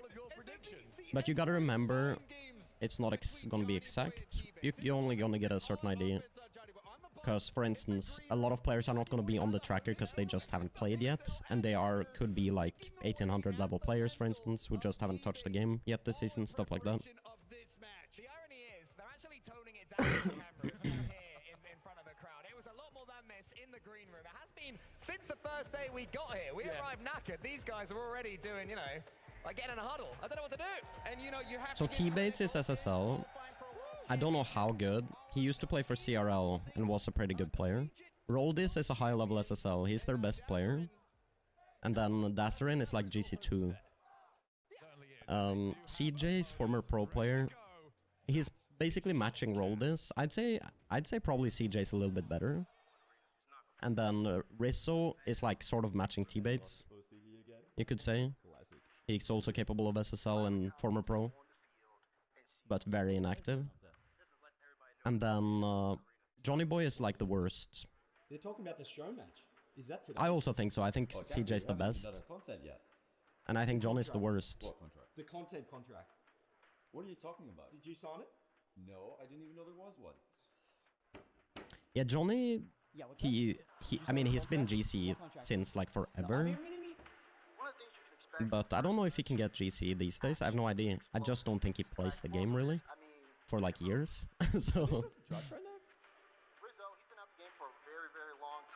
Rizzo, they're talking about you. They're talking about me? CJ, the last time we saw Rizzo in your closet. you already know what happened. He backflip, he choked on stage. Oh. Johnny, he might drop 100 points again. Triple figures. They're making us look like a bunch of drongos. What's a drongo? It's bad. What do I have to say to Chalkaz? Know your role and shut your mouth. Oh, that does it. Come on, boys. Let's suit up.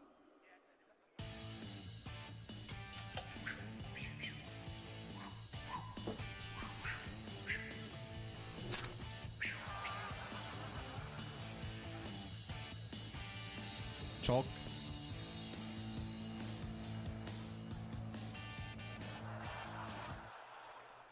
I love arts and crafts. So nice hanging out with you guys.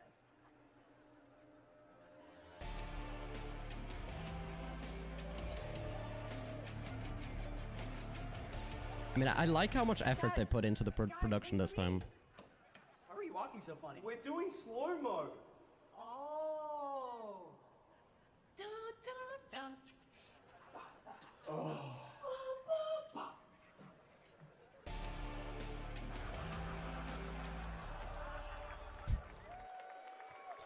Like, there's so much stuff they made. Like, I don't know, it's like so much more than usual. There's a lot of work that goes into that. I like it.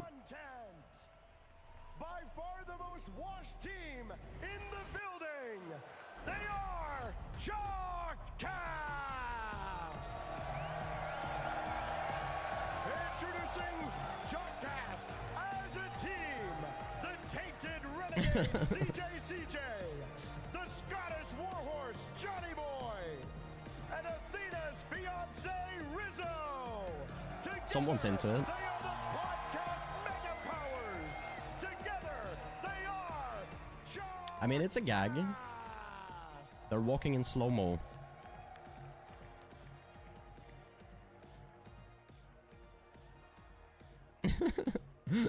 It's so like funny, like it's such like American energy, and then like totally like meme energy on the Chalkcast side.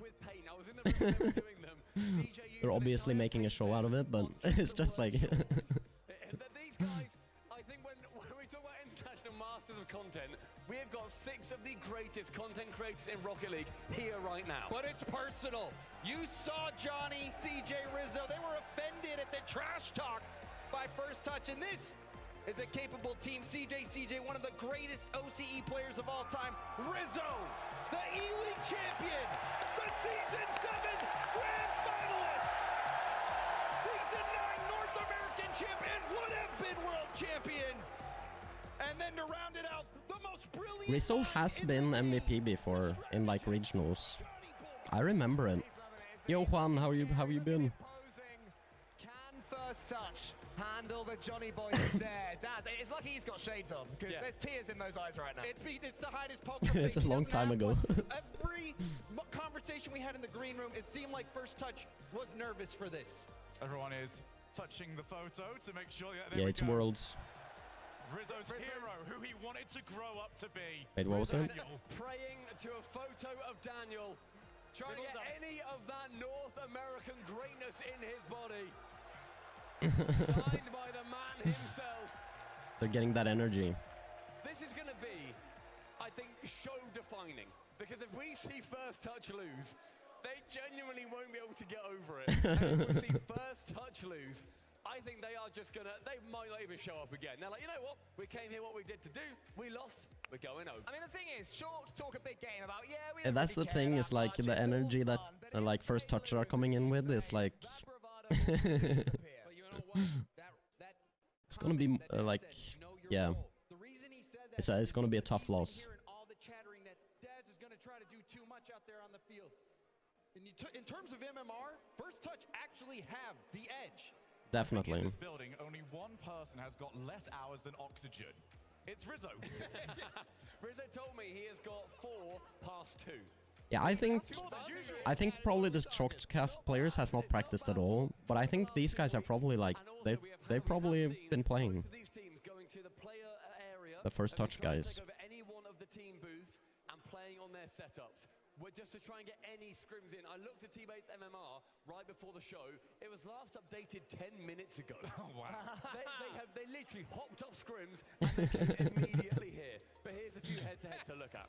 Oh, there's some big numbers being put forward by the two players that Zero. probably need to stay out of the way the most. Well, the analysts Yeah, these are the weaklings. have been saying, okay, Roldiz, CJ, they kind of cancel each other out. T-Bates, Rizzo, probably give Rizzo a little bit of an edge, but in the Dazzer and Johnny Boy match, I think it's going to be really important, and Dazzer, he proudly said, like what these players do, basically. They need to just challenge well. I've played with him a good few times, and he's got a great quote. He has said multiple times, I am too stupid to be mind-gamed.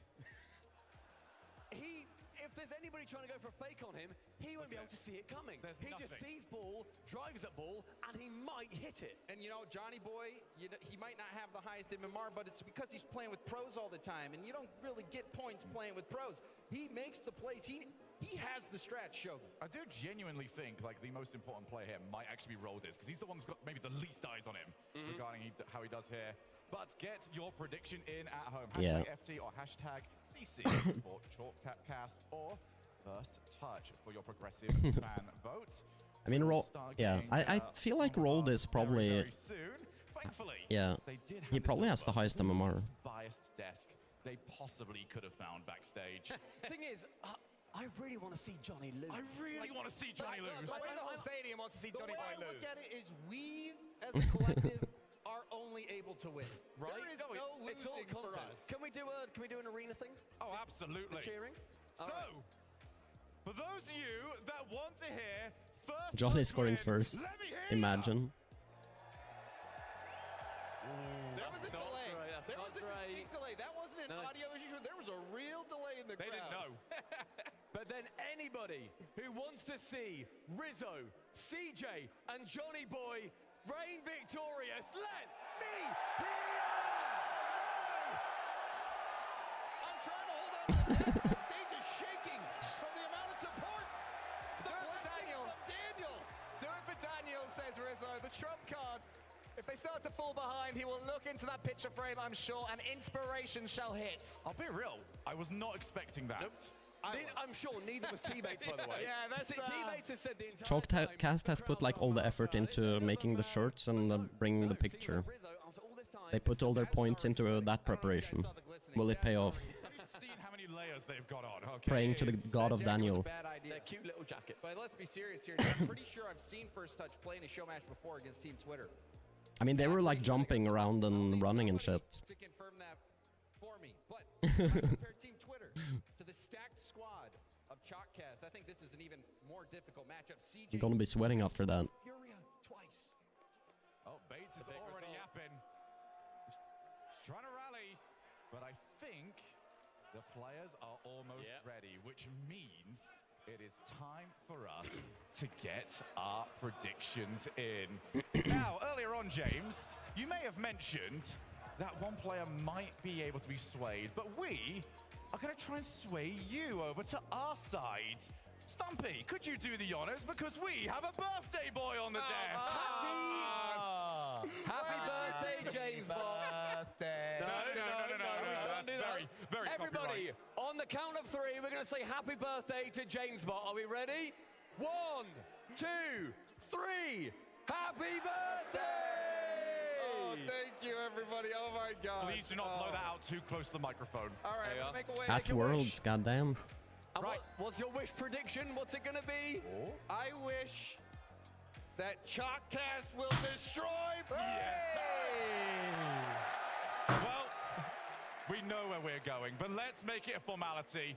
Stumpy, do you want to surprise us? I think we get, quite frankly, an absolute smashing here in Dickies today. It's a 3-0 to Chalkcast. The grain. Think of the grain. The grain, I'm going with it. I cannot possibly go against it today. It's going to be 3 for Chalkcast, and I'm going to go with O for First Touch as well. I can't see it happening, lads. Nothing for you. So usually this is where the host has to try and put a prediction on the other team to try and make it look fair. But this is not a fair matchup. It is 3 Titans that are going to smash it. Put me on shortcast. It's very serious predictions. But there is one opinion we value more than anything else. Wavepunk has entrusted me with the mighty coin. Ooh. Mighty coin. Mighty coin. Mighty coin. Where is the coin? Don't drop it. Don't drop it, Shogun. I'm really You scared. better not drop it, Shogun. He didn't drop it. Nice. Who's it going? We commit firm. I've got this right? Yeah. Yeah. It's shaking. Shaking bad. Sweet from us over here. It was shaking so bad. What the hell? Have we got anything else to add before we head over? Did we see what chat did? Oh, should we have a look at what I don't know. Did we get chat up? I might have just missed it doing the whole cake thing. 85%. 78. No one wants first touch to win. Not that confident. I'd love them, by the way, to just win. Oh, that'd be great. Everyone's wrong. We're all wrong. Chat's wrong. Even the coin's wrong. I mean, I think first touch will win. Johnny loses. It's a win-win. But I do think first touch, I don't know, they might be feeling the pressure more. Who knows? It's really hard to say. I'd say first touch takes it though. Championship stage is a privilege reserved only for the best players in the world. And also, apparently, these guys. It's time to set Rocket League Esports back into the Stone Age. First touch, Chuckcast, let the great yap-off begin! It is a beautiful moonlit night. What is it, a best of? Is it best of 5? I like how this match has more build-up than any of the other matches. It's a beautiful night for Bad Rocket League. Here we go on the kickoff. It's going to be a fake, of course, from Chalkcast. Oh. See if they can get anything done. Johnny out to the wing. He's going to push up on bait. Oh, already. See, this is what Johnny needs to do. We're going to watch that matchup this entire Challenge demo. I'm excited to watch the boost meters up here and see how often all players are like under 30 boost at the same time. Challenge. Nobody robbing anybody. Here comes Chalkcast. Demo. On the offensive. Yeah. Yeah, it shouldn't be a best of 7. It's good that it's best of 5 for sure. Johnny seems comfortable every time we talk to him, but Bates is the question mark. Does he choke under the pressure? Rizzo playing that heavy third man, I guess. Double tap off the sidewall, keep control, try and push it forward, but Rolled is. Watch out for him. He's the wild card. Johnny, last man. Right now. Does work. Crashing in the corner, leaving Dazzrin for a nice, long, lofty aerial. He did finally touch the ball there, and Roldis will get the touch. It is crazy Johnny stealing boost. watching Dazzrin aerial there and be like, wow, that's so slow compared to what we were watching the last one. Watch out for Johnny Boy too. He's going to boost steal and go for demos, I bet. He's going to not do too much, just try and annoy T-Bates. Yeah, that's exactly what Johnny's doing so far. He's just challenging, stealing boost, demoing. That's it. That's what he should be doing. Here comes Rizzo back down to absolutely nobody. Over to himself, excuse me. It's a good pass down to Johnny. That is not the pass you want to make, Rizzo. You want to pass to CJ. Out of the outside. Rolled is out of the corner. Dazzrin waiting in front of the box. Cleared by CJ to the edge. Johnny Boy missed touch in the corner. Dazzrin will put it back into the box. CJ with no boost off the wall. Clears Rizzo. Rizzo and Dazzrin. T-Bates down the backboard. Has to make the play. Rizzo handling things in goal. Rolled is up, going for the midfield pass out to Oh, Dazzrin, Johnny denied by shuts it Johnny down. Boy of all players. He's going to try and push the envelope. Gets Demos. another demo on It's a goal. This ball's going in. I mean, Johnny's having good impact. He's doing what he should be doing. CJ puts it home and chalked up to an early lead. 3:13 left on the clock. 1-0, and we're gonna have a pause. But this is what I like kind of thought is the weak players are sort of gonna have the biggest impact in a way, because the good players are gonna do pretty good anyways. Where did he go? They're just trash talking already. Like, can they hear each other? Did he break his chair already? He might have. He probably popped out of the chair so hard the ref just hit pause on accident, thinking that something was on fire. What did he do? We're back in it. We're back in it. Okay, I'm not sure what that was. That's okay. There's been zero rehearsal for this, chat. Is it in? He should have scored. Denies and CJ overdrives it. Rizzo, the third man, will keep it in the blue. Now Roldis, again, no boost. All of first touch, pushed up on the offense. Roldis finds the midfield here, but misses in the corner. T-Bates will put it on the edge, and he really wants to get on the board here. T-Bait, there's been so much smack talk. He's got to score something. Here he comes, trying to wait it out. CJ says, nope, doesn't bother me. Rizzo up to Johnny Boy, intercepted by Bates again. That's a goal. Rocket Crew rolled his tries, but it is very wide. T-Bates, all the pressure's on him because we talked to Chalk. They're like, yeah, we want to win, but Good demo. if we lose, we don't care. First touch care. Hold on, here we go. Here's an offensive opportunity. Another crossbar hit, just a little bit wide every single time by first touch. Roldis is going to be complaining that they made the goal smaller since the time when he was a pro. It has not changed. Johnny Boy looking for the demo. Roldis nicely dodges and gets it around Rizzo as well. It's funny seeing him go for demos. No boost for Johnny though, he's in trouble.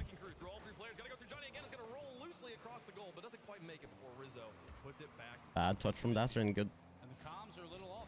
Good chow from Roldis though. No boost. Bates on the outside, half a tank. Actually leaves it for CJ. Sends it long ways. Dazzrin, nice loft to put it into the corner to Bates. Johnny with that deep positioning. And he reads it. I mean, Johnny's actually playing good. Like legit. Very solid contact. Both Dazzrin and Johnny have been pleasantly surprised. Is that in? Ooh. Dazzrin coming from the outside. The X factor. Dazzrin versus Johnny. This one, Dazzrin gonna get the better of him. Let's see what Rizzo can do. He's got some space. Just gonna lob it up and do a heat check on T-Bates. T-Bates does clear it well. I mean, this is bragging rights though. Gonna try and push the envelope. Cannot do it. Okay, he's out of boost now on the ceiling. Roldis plays it to the corner, and then the ball chases T-Bates back to his own half. Back pass. Back pass to T-Bates, who's backing up. That's not usually how back Oh, that's a bad from T-Bates. It's a show match, guys. We want to see offense, all right? I know these guys. Great catch from CJ. But come on, guys. 1-0. Yo, beamed by Shady. How you doing? Welcome in, welcome in. Hope we're having a good day. I just want to bring it up because I can. Well, Good first touch from Roldis. T-Bates on the backboard. Can't get it. Oh, Dazzrin, big mistake. Roldis in trouble, he's alone. Does enough. Bad touch from Rizzo. Dazzrin trying to shoot. CJ will get the save on the goal line out to the edge. Pass Roldis. It's going to be all to Bates, who's nowhere to be seen. Where is he? CJ into the corner with no boost. Looks for the demo. And the 50-50 will go neutral to the side. Dazzrin flips into it. Kind of awkwardly. Roldis right on top. Ooh, Kind of a it's open. going on here. Whiffs. Just whiff after whiff. T-Bates. Should have been a goal. Dusted by Rizzo. Good demo from Rizzo. Should play this back, CJ, and he does. Should be game 1 to Chalked. Wait. How is that not 0 seconds though? How is that not 0 seconds? I swear that like bounced so late on 0. Am I tripping?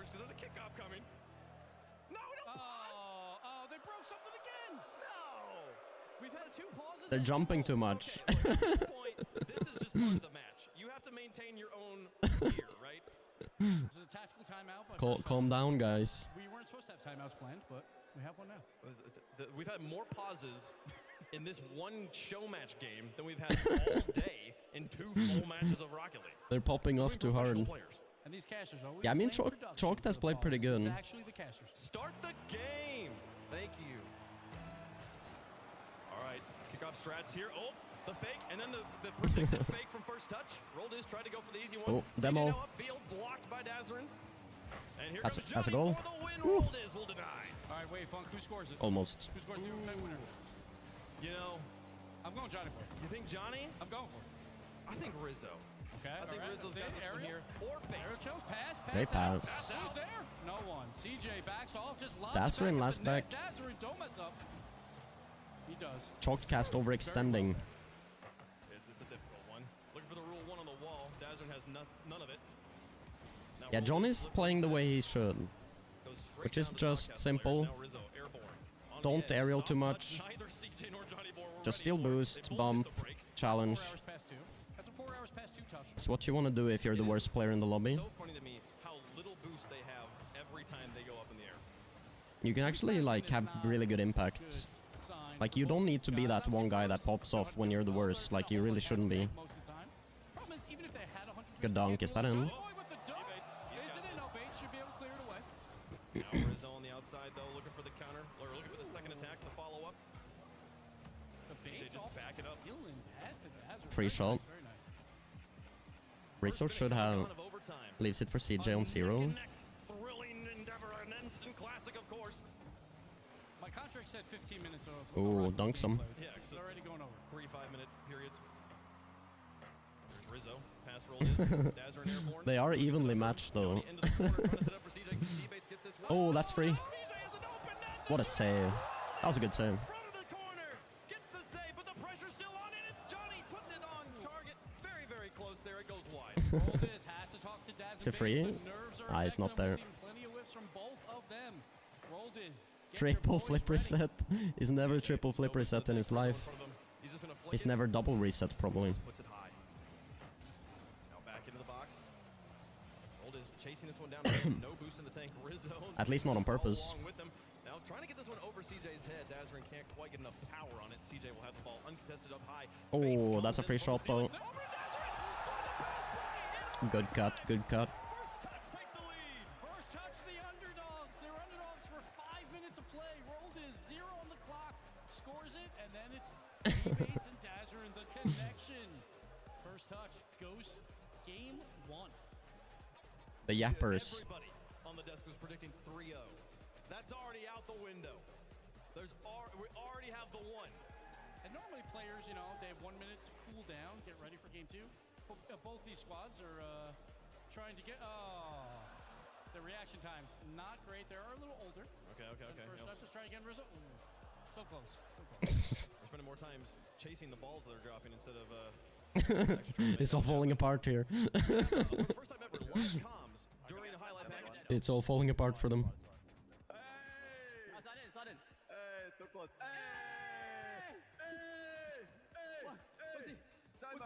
What's he doing? Time out.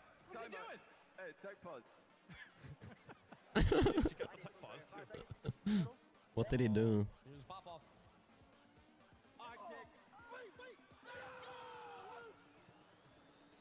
I just can't believe On 0 seconds. in game 1. And then they broke their headsets as well. So it's good. See more? And then the pass. Yeah, that was poor from Rizzo. Yeah, I swear it did bounce on 0 though. Like, I was looking at the clock, it said 0 for so long, and then it bounced. That was weird. This could go to 5. Proven everybody wrong. And now he's just sleeping. Yeah, it would be cool if we could hear the comms sometimes like that from pro players too, but Can we start the game already? Oh, did they break? you can't really control if the... I don't know. I think first touch broke another thing. Guys, we have more pro matches after this. Chalk has a first touch. If we ever want to be allowed to do this show match again, you guys got to stop breaking stuff. Yeah. You gotta stick to the schedule. When the pros go back on the stage, I'm going to look at who's on the first touch PCs. Not picking that. Not picking that. That is wild. Yeah, we'll see what they're. We'll see. They'll have some time here to figure this one out. But man, we're up here. Oh, look at us. Look at this. This is kind of fun. It just feels like we're literally like just dazzling.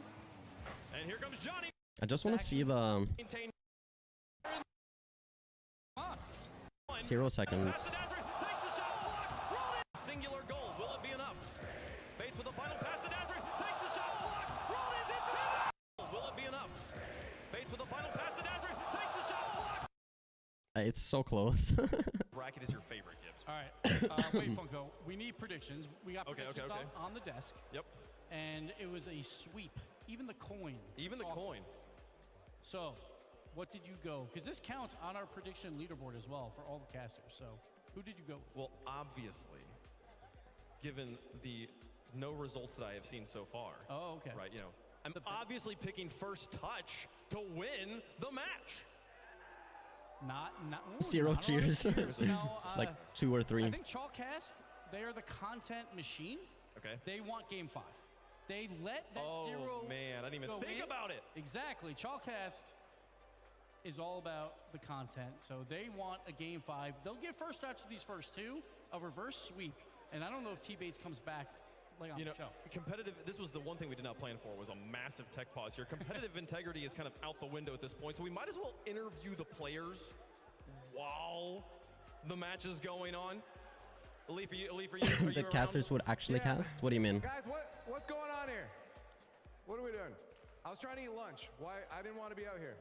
What's going on? We're playing rock, paper, scissors. You're supposed to be playing Rocket League. No. Yeah, he's got to restart. Headset's broken. You broke it? Not me. Okay, get this over with then. Let's go. The crowd wants this.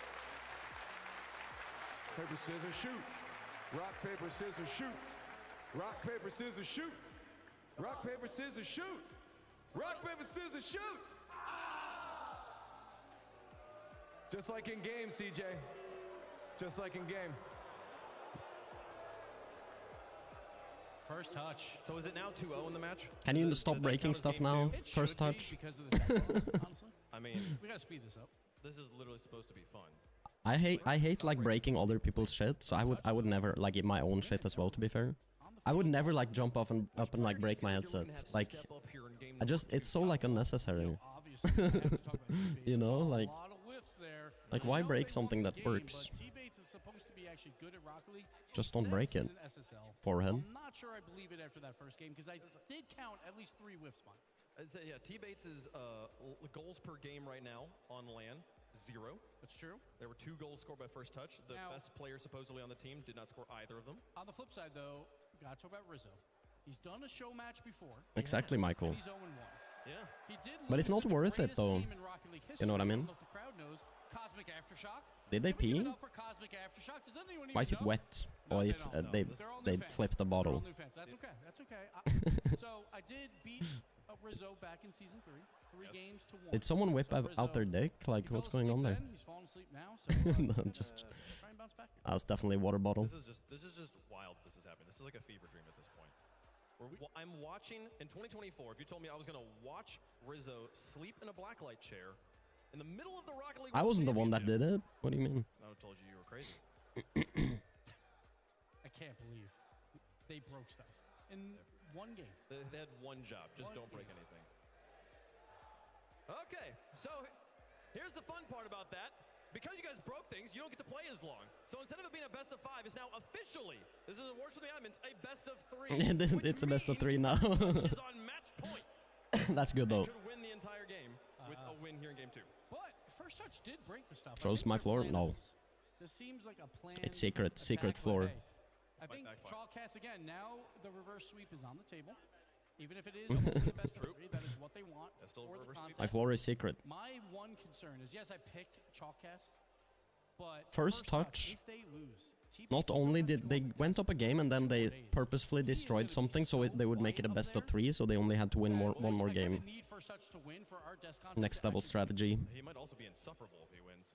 Here we go. Never talk about. All right, let's get into the game. This is what we're here for, folks. I'm excited about it, CJ. With the I think Johnny purposefully did not go for the kickoff because he knows he's beat to it, because he doesn't know how to speed flip. So he just let them hit it back into the corner. I think that was actually on purpose. Which is kind of funny. I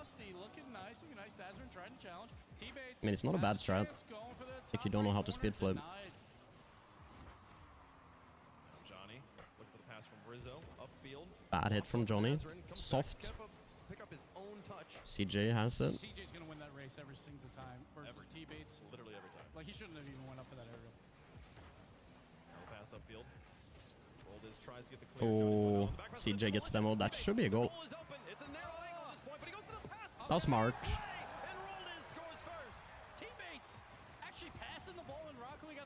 He could have smacked it off the backboard too, which is honestly what I would have tried, but that was also pretty good. He couldn't really find the angle. It might be. Chalk has yet to get their feet under them. Those 4 hours past 2 might genuinely be coming into play. Stazrin through the air. Oh. Soft touch past CJ.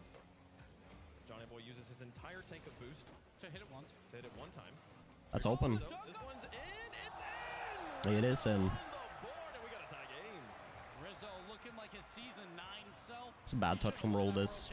That's what everyone says. Honestly, no one's back. But Rizzo here, top left corner. Well done. On the True. 3:55 left to go in game 2. Not wrong. Needing the win here in game 2 to force game 3. This one a kickoff attempt. Johnny Boy with the save on the goal line. Takes it. Flying through the sky. The greatest of ease. Here's Dazzlerin now up against Rizzo. And Roldis in the third man, trying to keep it in. Oh, this is a good chance for Roldis. pass to T-Bates. Go off, soft touch, on target, cleared. CJ was flopping on the wall. T-Bates wanted to clip so bad there. Came so close. CJ though throwing the ball downfield. Now Johnny gonna try to go for a pass here out into the mid. It's a good touch if someone was there. CJ with space. Gets the outplay. That should be a goal. Oh, not quite. Johnny Boy back in. And Rizzo be there.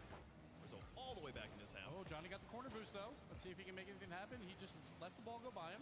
Not trying to do too much. That is his game plan there for Johnny. I think Johnny just cleared CJ back into his own half. So go back there, be third man. Johnny took the ball. Oh, he demoed him. It's open. Johnny scored. He definitely messed up. He messed up, but he got lucky. Look at that, Johnny Boy. I thought he missed it. I thought it was over.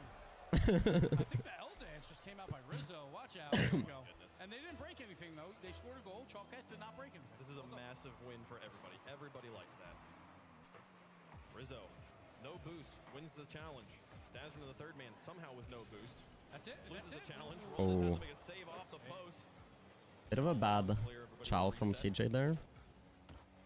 Rizzo stalling. Everyone just piles into the corner. Let's just have a big party here. Yeah, Bates just taking their boost, trying to boost. Oh, that's in. Wait, what was this? No one's back. What was this?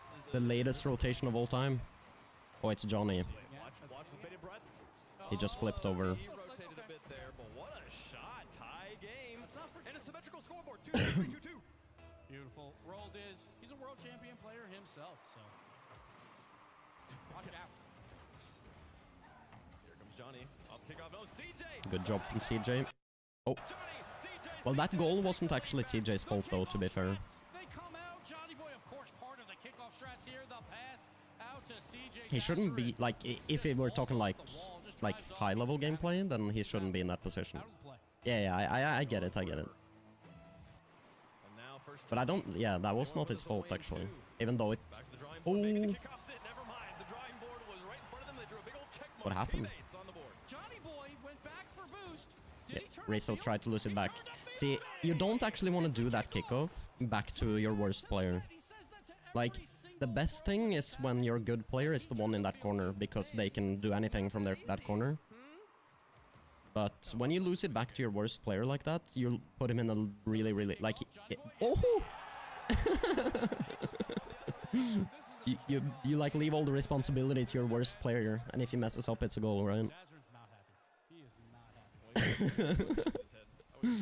That was a goal. It's gonna be crowded in there. Slammer. Is that 2 goals? Yo, Ryer.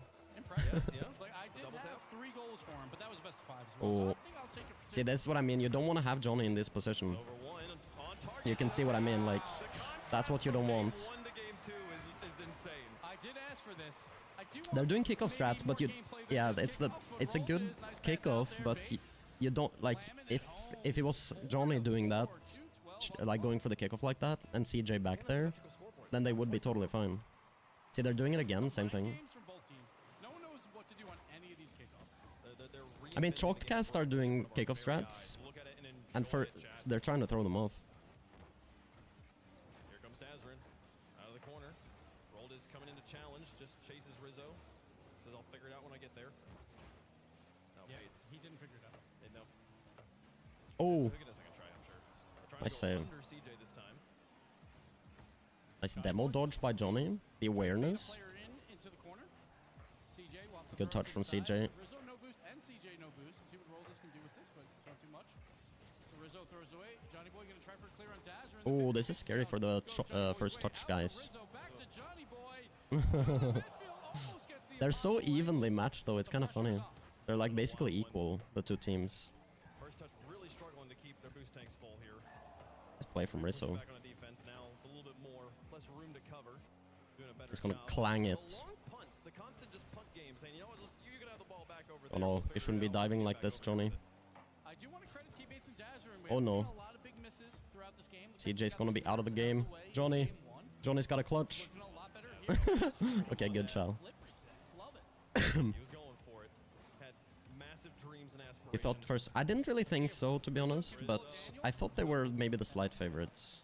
If anyone in this game pulls a Daniel, I was gonna say I'd eat my hat or something, but I think like I thought kind of Johnny would know how to play as the bad player. You know. And then you can it can kind of be fine to have one weak player. It's just really important that you don't leave that your worst player in defense alone and stuff like that. That's really the really important part.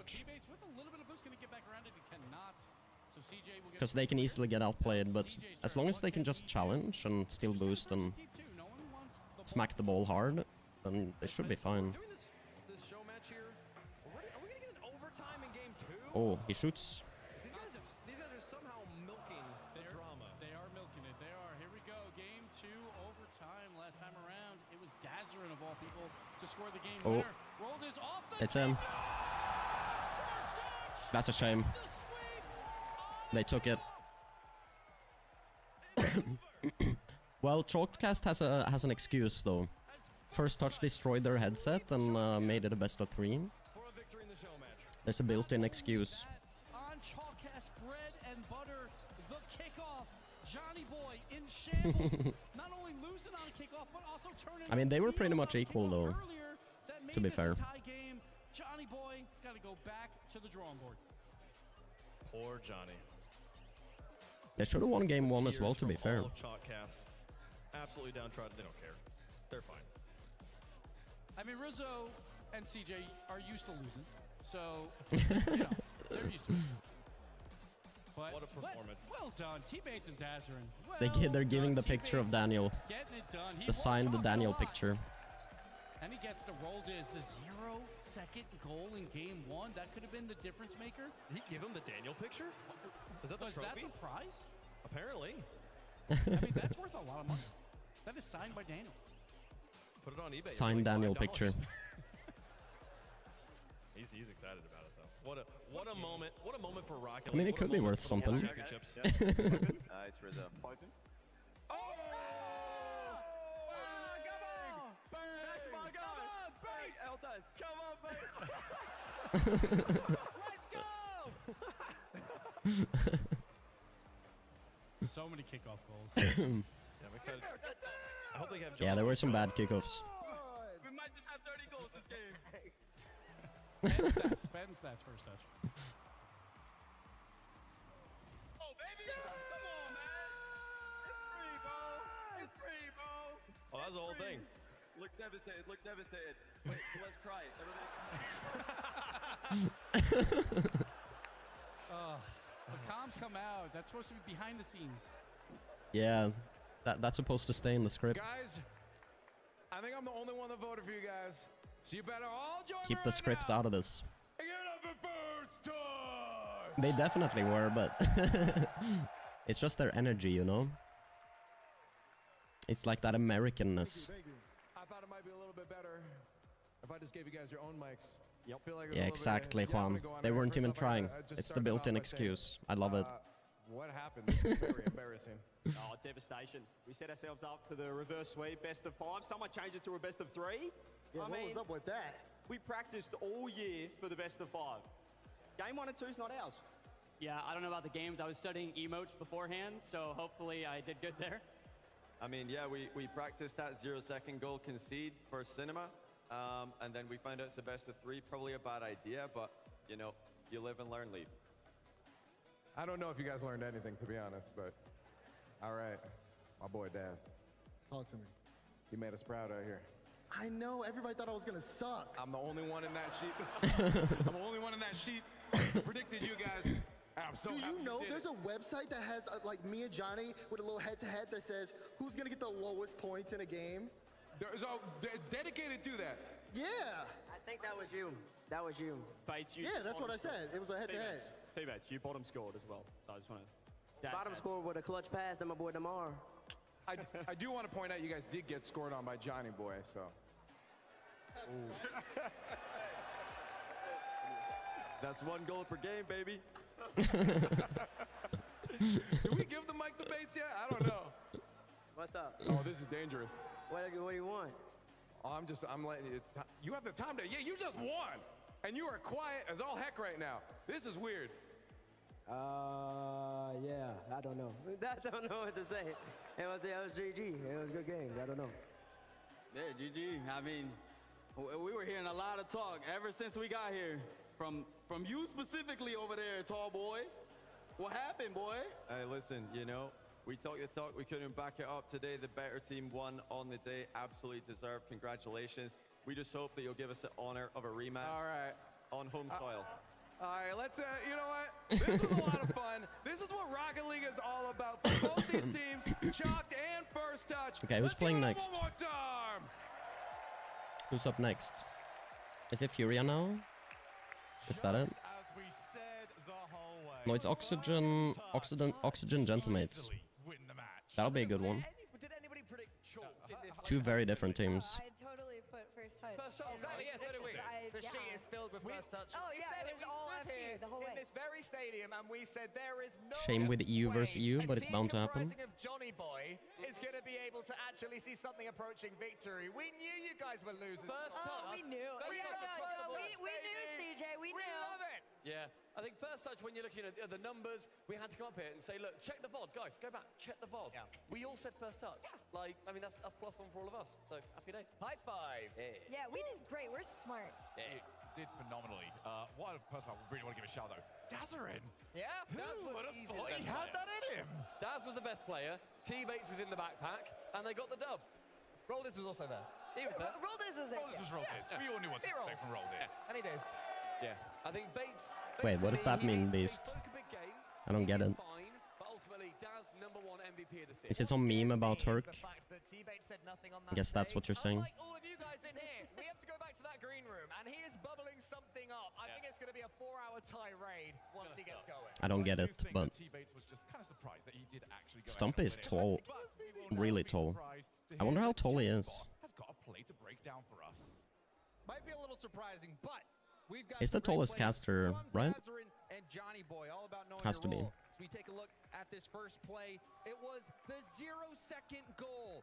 Dazarin stepped up this series. Look at this. He knows that this is his moment. He's got to put this ball on net. And what does he do? He puts a weak shot on target, and we'll just roll through the clip. You'll see it. Sets it up for Roldiz, who then finishes the job. But then the more impressive play Wasn't really a weak shot though. Dazarin up against a season 7 grand finalist, Yeah. E-League champion in Rizzo. Surely It's good positioning by Daz. It's also lucky.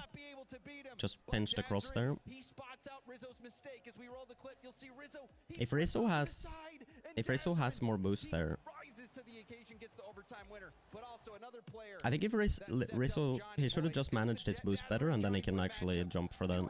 CJ, a literal former pro, and then Johnny Boy. Surely CJ's gonna get this ball, right? No, Johnny says, trust me, guys, I've got it. As we roll the clip, you'll see Johnny Boy Yeah, and he scored. get the lead demo from Rizzo, and then finishes the job with a cheeky little double tap that was 100% intentional. Johnny Boy, 100% intentional. they knew their roles. They shut up and played those matches. Well, there we go then. That is what it took. Yes, I am also just as shocked as everybody that Johnny Boy did manage to score 2 on that stage. 1 GPG, baby. Absolutely. That would make him more valuable than pretty much your entire fantasy team. Please don't hurt my feelings now of all times. Yeah, we do have to go back there. I will say, I think Chalkcast had more You synergy. don't have any of these guys in your fantasy, because I actually had all of First Touch. Did you? Much as I believe in them, yeah. They just let in That would end up being, however, some really silly goals, now right? we've got that out of the way. We have to start looking. I will say, after watching that, I'm pretty convinced that Rizzo, CJ, and Johnny actually plays sometimes. What you're seeing for those first 2 are elimination Surely. matches. If you lose that At least Johnny and CJ. Because they were doing kickoff strats. They have all got Right? a second They have to play life. sometimes. Sure we'll have phenomenal gives dropping back down here. He's going to be Even if Rizzo is like, they said he has like 4 hours or something. I feel like they do play sometimes. Well, let's go over to break, because when we come back, it's Gentlemates taking to the field, looking to keep their spots. With how they were doing so many kickoff strats.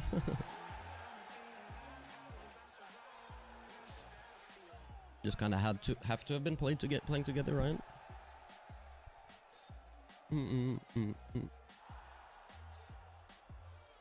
So why would you go for them if you never tried them before?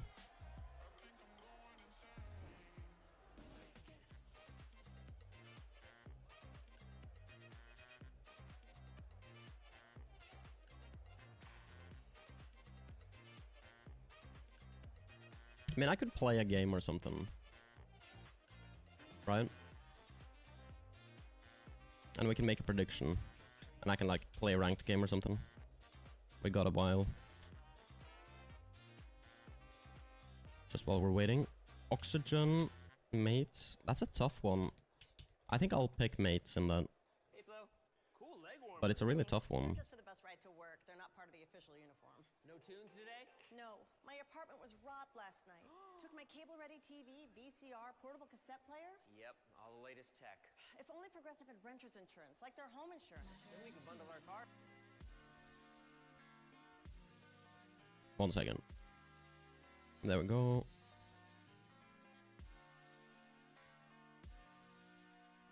A snake game. Never forget.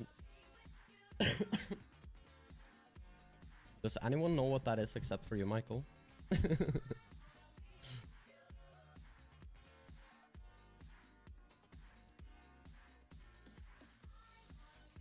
I mean, I think it's a pretty, like, fun little game.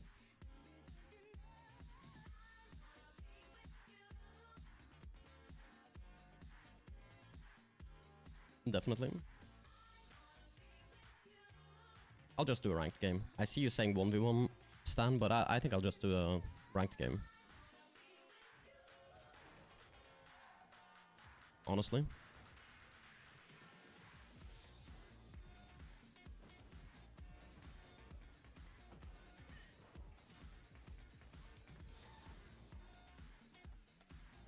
Yeah, the dev came in here, yeah. Gave me shit. Oh yeah, he wasn't trash talking or something. He actually gave me stuff. Yeah, that's true. No, it was just like they had one guy that was hired to basically go into people's streams who streamed the game or made content on it, I guess, and help like give them stuff so they would promote the game more, right?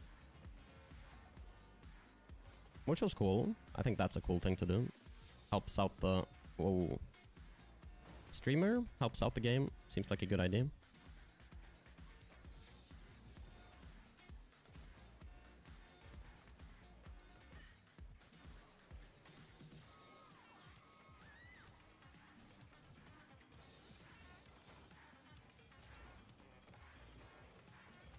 Hopefully teammate chows. Good job. I'm on 50. That's all you need. Can't really get there.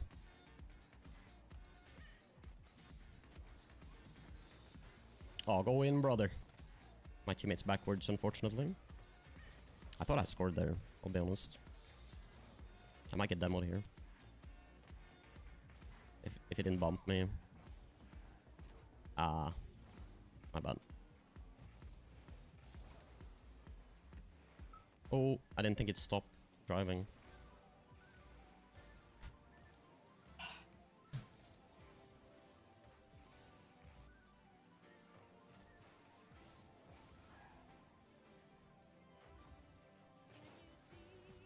Not the best first touch, but just must in. I'll take his boost. Ah, I couldn't demo. Should have it. Nice.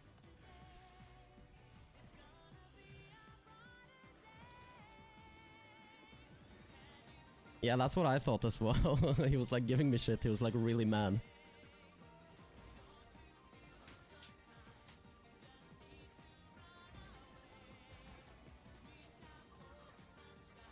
Ah, not the best there. Teammate lets him get the mid boost.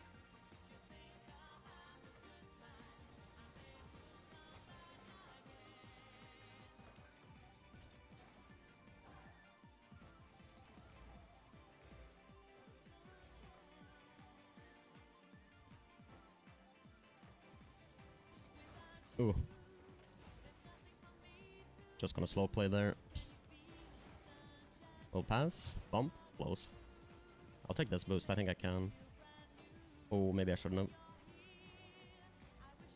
Yeah, honestly, that was a bad play. I should have just gone for the mid there. Oh, I'll try to block.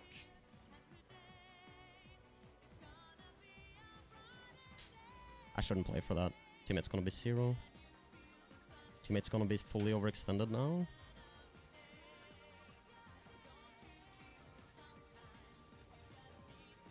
Nice. Pops it. Play this side. Ah, not the best hit.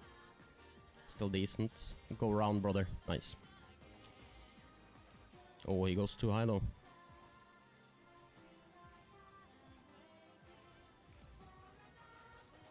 Oh, that's a bad touch, but he can get back to it maybe. I could have scored there.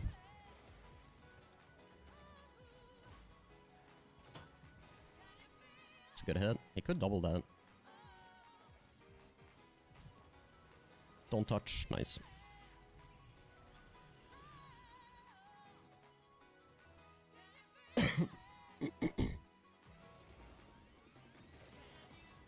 Sunshine.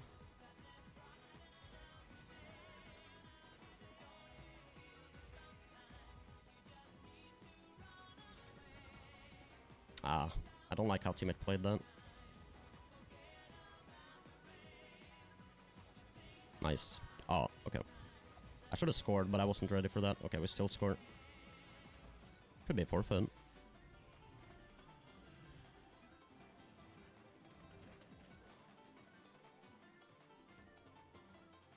That's crazy, apparently.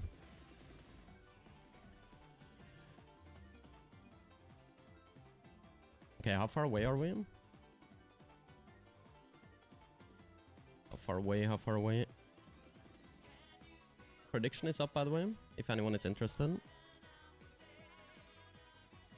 Let me see where we're at. 3 minutes. I'll just play a little bit of free play, I guess.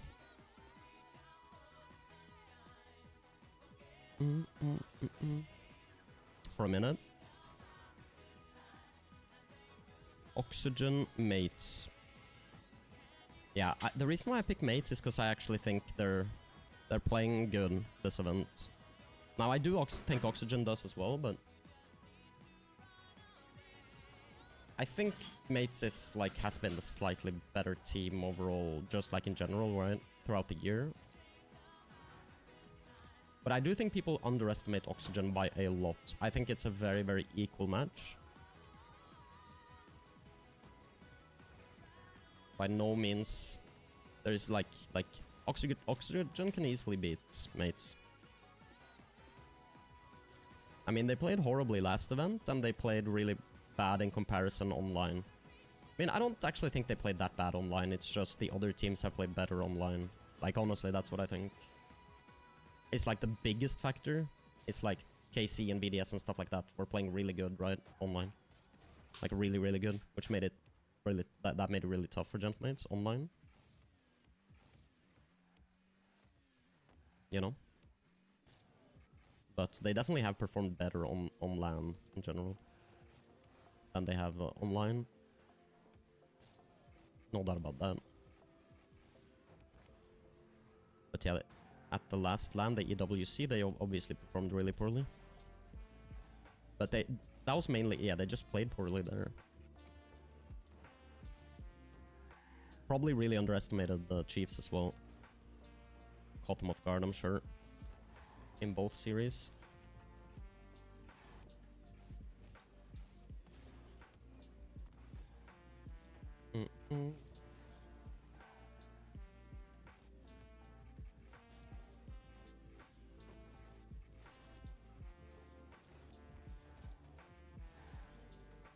Oh, I'm not showing the game. Didn't even realize.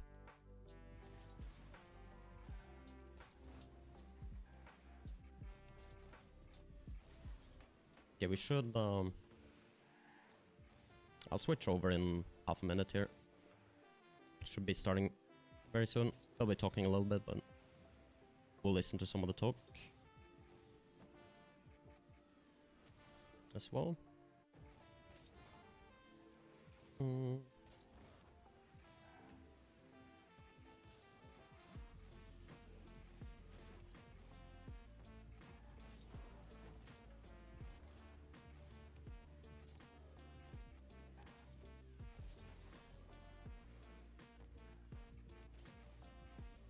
Who do you have winning, Sino?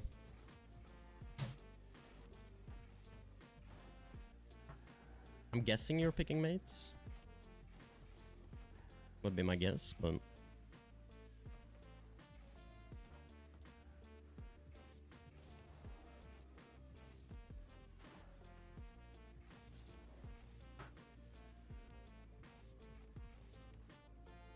I mean, I power rank mates higher than Oxygen, so it would be kind of silly to take Oxygen, right? For me. In that case.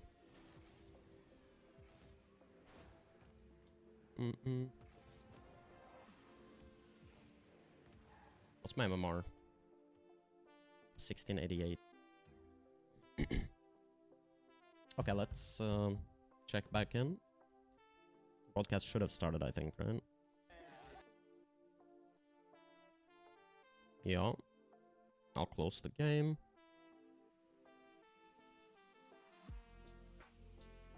Ready.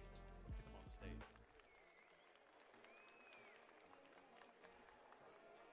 Introducing first, on the blue side, they are the 17th team. They are the Impossible Dream.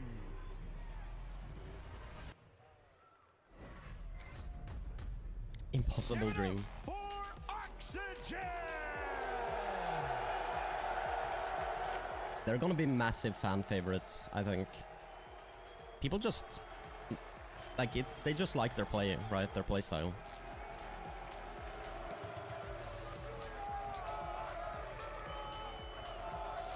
And also they're gonna cheer against the French, and also the French teams are gonna cheer against each other. So yeah, there's a lot of things adding up to Oxygen being massive favorites in this. The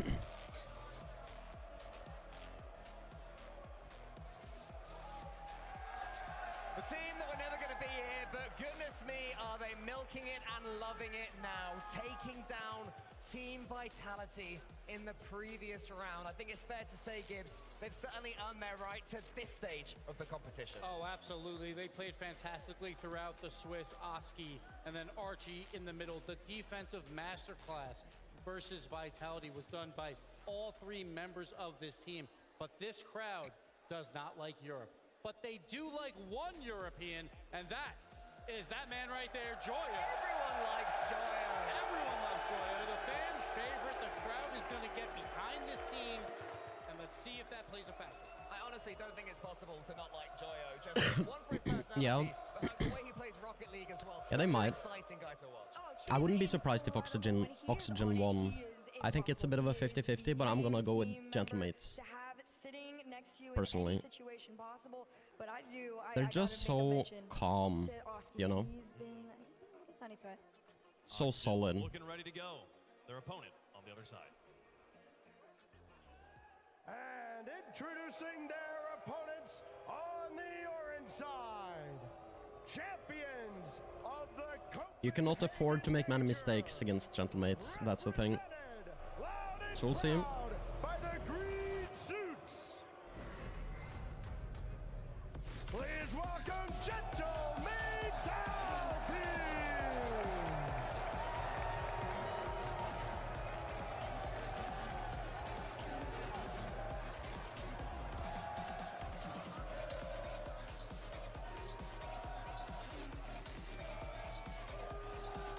I mean, the crowd is definitely, like, in general, gonna be for Oxygen, for sure.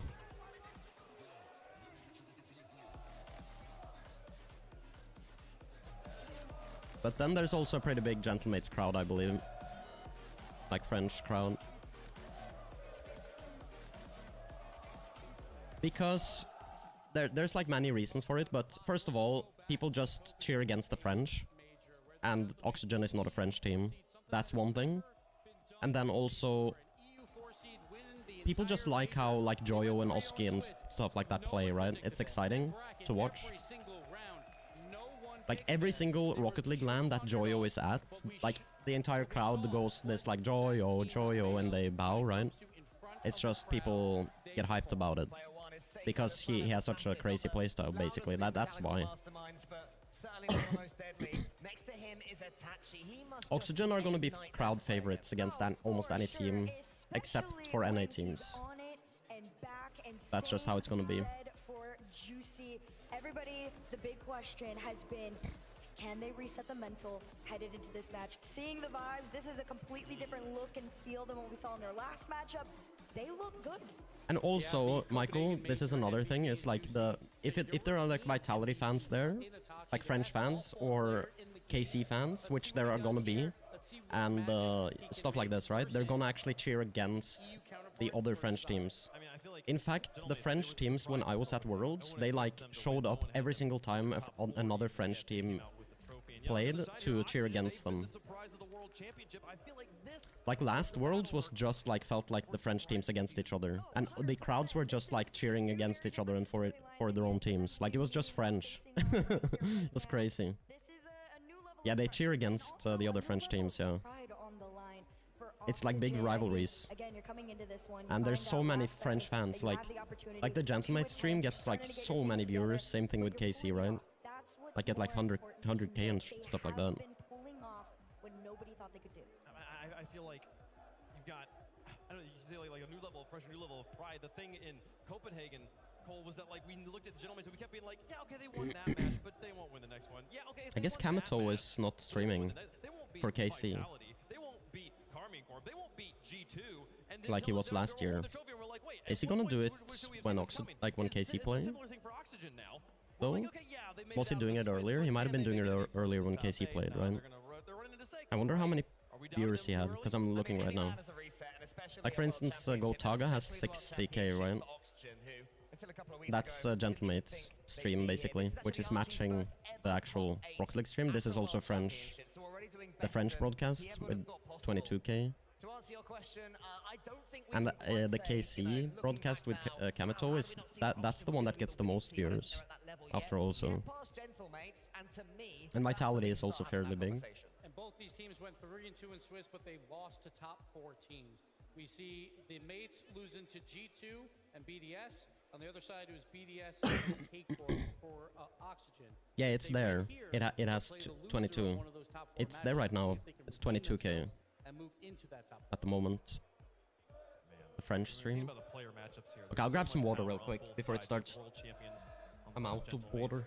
You have LAN veteran, LAN ice ball, like just the ice lord of Joyo. He just never falters under pressure. Is there a player-to-player matchup here, Cole, you're looking for? I'm certainly looking at Joyo for Oxygen. I think that one's fair to say. And to me, it's Itachi over on Gentlemates. He's the one, the main disruptor. He's not the flashiest player, but he's certainly the one that will make things as simple as possible for his teammates, and he's the player they turn to in those times of need. That's a very valid take. I think another person to also keep your eyes on is Seiko. If Seiko is quiet, the whole team feels just a little bit quieter. And when Seiko is on it and involved, because Itachi and Juicy, when they're duoing and they're doing their things, Seiko can sit back and throw his hands up at that point, but you get him involved, they are a titan. And the mates defense, we always say you have to be an amazing team to beat that defense. They don't make mistakes. You can either be an amazing team or you can be 3 freestylers as well. And that's what Oxygen is showing up here with. We've seen them make plays out of nowhere that could disrupt the defensive mates. We also saw that Oxygen, their defense looked fantastic versus Vitality. They have to keep that up. You say as well, freestylers for Oxygen, but of the 3 of them, Archie is the least mechanical. But this event, he has scored some fantastic goals. He is looking comfortable. He has stepped his game up. And apparently, in that time he thought was going to be leading up to the off-season, he was on the training packs. Okay, Gibbs is picking mates. Well, it's time to make our picks up here. Let us know Wavepunk is picking Oxygen. I know you've been sitting here debating it literally up until this very moment. Literally, I have texted production 2 different answers in the last 30 seconds, and I still don't know. She's picking Oxygen. Oh, I was gonna say she's picking Oxygen. They do it, they pull it off every single time. I got them. Cole, I don't know. I don't know how he picks. I'm not gonna rally them though this time. I'm going mates as well. I think mates are gonna look fantastic here. I think Gentlemates, it's the LAN, it's these events where they play their best Rocket League. You know, Seiko's won a world championship here before. Everything's gonna be comfortable for them. I think they're gonna take it. You're turning your back on Joyo? I'm not turning my back on him, I just think he'll lose. Wave picking Oxygen, right? We won't be sad if they win. If you guys don't know, like, Gibbs always picks... Like, oh, I was wrong. But Gibbs always picks like the smart pick. Like the favorites, generally. And Wavepunk, I feel, he like predicts storyline. He oftentimes will predict for the storyline. That's why I thought he'd pick Oxygen. Like he'll very often pick like the...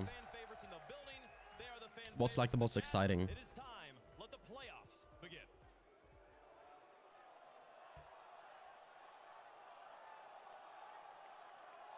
I pick Mates, Tooth, but I think it's gonna be very close, 50-50.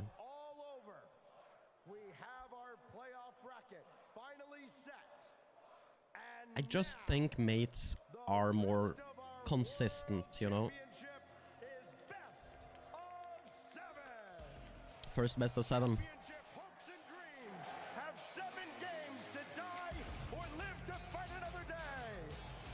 Oxygen looks to continue this impossible story, but the champions of Copenhagen have no interest in fairy tales. This is the playoffs. This is win or go home. And Texas, this is Rocket League. By the way, when you're in the venue, this music hits so hard. Like it hits so damn hard.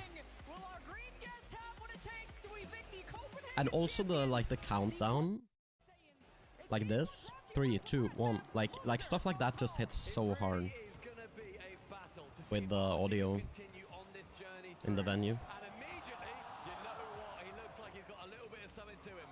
All the pros have been incredibly excited to see how he's been performing defensively. But on the other side of things, Gentlemates, they have the forever top 4er in Seiko. Different vibes going on for each team, and Oxygen, they are here to take as many scalps as they can after taking down the reigning world champions. They may be going up against the pink wall, but the Oxygen... Oh, what a pass. That's brilliant. Great save though. Who saved that? Was it Oski? I couldn't see. See just how this crowd is going to be influencing things too. Archie with the ball trying to go for a low 50 versus Seiko, and Joyo, he is that fan favorite. It's crazy how good these players are. It's like so like put in context when you like watch. Like we just watched First Touch versus Chalkcast, and like that is like really high level Rocket League. Like in the grand scheme of things, that is very high level Rocket League. What we saw there. But it's like crazy the difference between this and that. It's like so much better. It's crazy how good pro players are now.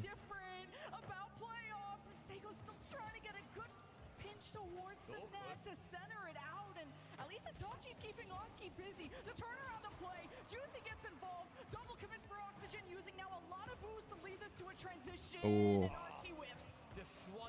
The whiff could have worked out though. Barely anything realistically. You look towards the Gentlemates roster, we talk about Seiko. I'd like to focus on one of my fantasy players, Itachi. He has been such a non-performer so far in this entire event, but Archie on the other side of things tries to push against that defense. But yeah, Itachi, his goals and saves have not been good save from Itachi. Down the net to Seiko. Chance for Juicy to go from that back line. Carries him in the backboard. Itachi trying to continue along with that play, but Juicy is going to be the man from Gentlemates to push further down the pitch. Oski using all his boost. Itachi, he had the crowd behind him when he walked on stage. Itachi, with a little bit of French twang to it. And you'd love to see the support behind Gentlemates. The pink wall is here, and so is Seiko in the net. Archie! I think he might have took it away from his teammate there. Itachi. Yeah, Seiko had it. It's unfortunate. I mean, you can't really blame him. There's no way for him to really know if he has it. Like, you can't really blame Itachi for trying to save that, in my opinion. Like, it's just... Yeah, it's so difficult to know if Seiko's gonna save it or not. But it is unfortunate. The thing is, like, Oxygen are really good. Like, if we talk online, Oxygen was better than Gentlemates online. in like the last 3 regionals, I would say. In general, Oxygen, like coming into this event, they were super underrated. The reason, like, this is my opinion, is like the only reason Oxygen performed so poorly at the last major is because they had all the pressure. Because they knew they had to make top 2 to actually qualify for Worlds, they just crumbled under that pressure. It was really tough position to be in, when none of the other teams at the event had that same thing. Like, they were the only team with those circumstances at the whole event. Like, they had to make top 2. So it's like, so much pressure. It's totally different now, like, everyone has the same pressure. Which is basically not that much pressure. Like, everyone's just gonna be happy to be able to play at Worlds, you know? It's not the same at all.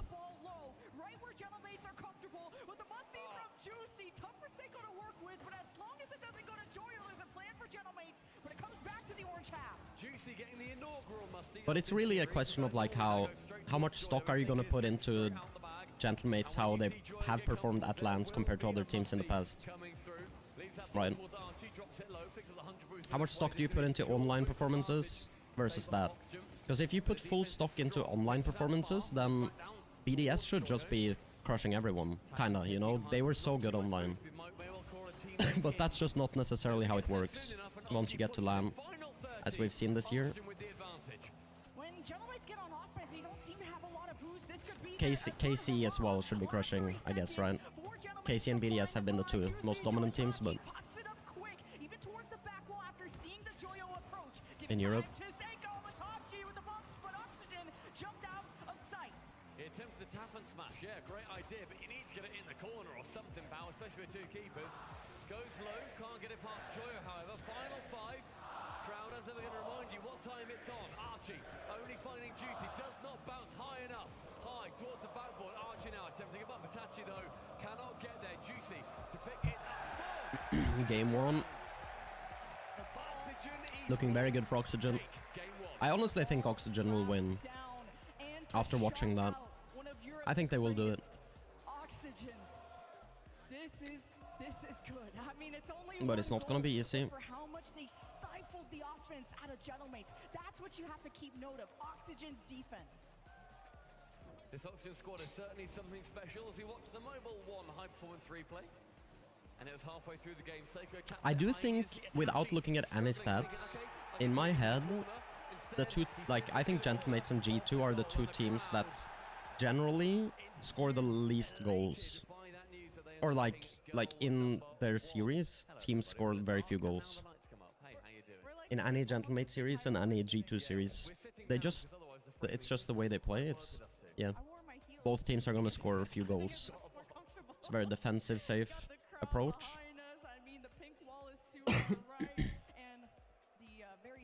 Just a very high level basic Rocket League kind of thing.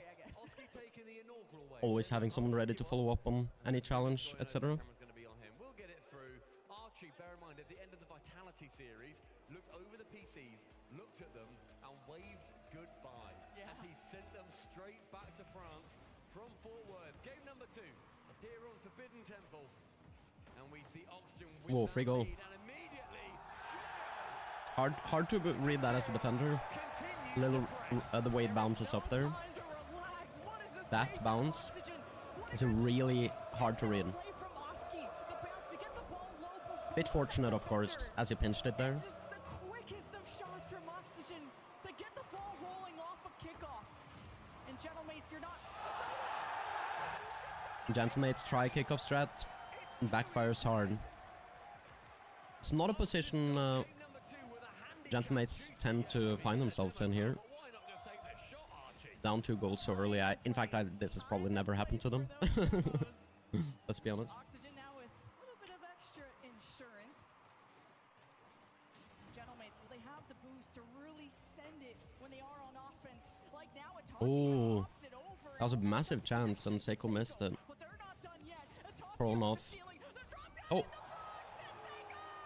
didn't feel like that should be a goal. But I like this from Gentlemates though, taking some big risk here, knowing they have to come back. Seiko diving there even though Joyo has him beat technically. It's paid off. Very characteristic of Seiko to do that. What has happened? What has happened there? Like seriously, Juicy doesn't touch it, and I think Juicy left it on purpose, and they wanted the second player to actually take the 50, but he wasn't center. Yeah, like that was what they tried to do, but the second guy did not touch the ball. Like he tried to predict where he was gonna go instead of just blocking center.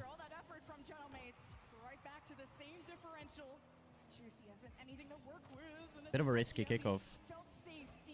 But yeah, they're pulling out some risky kickoffs because they're down in the game, I guess, right? But yeah, I feel like that might not have been worth it when you're only down 1 goal, right? Find ourselves a minute in, 4 goals scored, but 3 to the good for Oxygen. Oski tries to tip it high above Atachi, is not quite able to.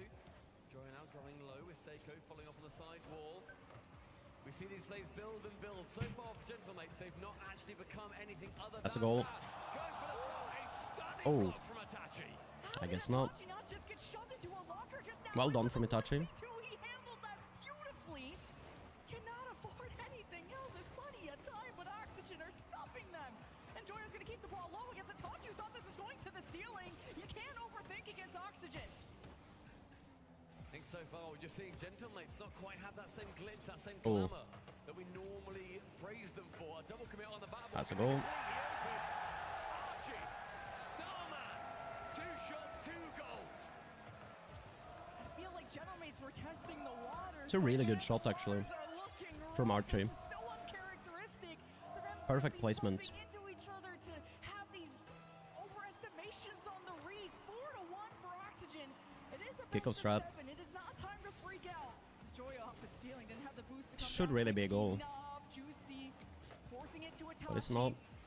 Well defended. below this ball, but Archie, time and space. But Gentlemates have been trapping them in their own half, and Juicy manages to steal some boost, and Gentlemates can keep the press. But how can they build lethality? How can they carve through these posts? And Oski may just help them break out, but no, Gentlemates keep them there. Missed it. Everything done right up to That's a goal, though. Still have the game to go. And Gentlemates know, like you can tell they are, you know, pressing more because they're down so much, which is good to see. Like they change how they play because they need to make a comeback, which is very important. You need to create chances now. And it was all starting with stealing boost, keeping Oxygen, scrambling for it. Now off a kickoff, Itachi just trying to sandwich Joyo against the wall. Now Archie up high, gets it past Seiko. Itachi won't let them use the corner too well. Seiko tried to bump him there. Gets back to the net. Juicy with the send off to Itachi. Oski will collect. A lot to work with, searching for that second. What a pre-jump, what the hell? Pre-jump from Archie too, just keeping that pressure on, making sure Gentlemates aren't able to work out their half. They do so on that Oh, nice play. What a play. That's nice. by Seiko. Gentlemates barrel down. Look at Juicy fight through all the villains to set up his teammate for success. Far from over. Within 1. Really a game that kind of felt like it was kind of over. That 2-0 scoreline, that 3-1 scoreline. But it's not. The closest they've been since kickoff to level. They get a nice kickoff win here, Gentlemates. That's a nice reset. Has boost. Oski's just a little bit close to it, so he's going to shy away from that challenge. Atachi Oh, up high, can't get nice around read the from side of Joyo. Opportunity for Juicy to now put a little bit of pressure on. Yeah, for Gentlemates has been pretty Oh, pass heavy. What a pitch nice try. from Itachi. Got Oxygen on their toes. With Demos now forcing Oh, Gentlemates Archie back. nearly. Got his chance. He That's goes out fake to from the side. Itachi. Joyo wanting to slow down Itachi. The mind games, the fake. Seiko Oh, up nice next. from Seiko there as well. Behind Joyo. Everyone is I think Seiko got the boost, right? Still a goal. Well played, Joyo. He's just quicker than you. Jumps for the ball in the previous game. And Itachi and GC barrel each other out of the way. 2 goals again for Oxygen. They have conceded 3 in this game. 90 seconds. Yeah, I think Gentlemates are getting knocked out here. Can they bring even more back to them? Already 8 in the second game. Gentlemates are so good at working through that chaos. There was 4 players smashing into each other, and then Joyo has collected that so fast now. EU is still just so dominant. There's just so many good teams from Europe. Gentlemates getting more and more aggressive. But how can they find those beautiful passes that they've done before? Archie running into Oski, a bit of a pat on the back. And Gentlemates send it back, and here's Joyo with a shot. Gentlemates back and forth they go. Seiko tips it to the corner. Like the fifth best team in Europe is like, you know, making top 4 potentially.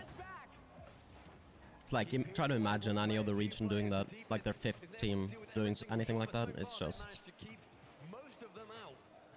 not possible.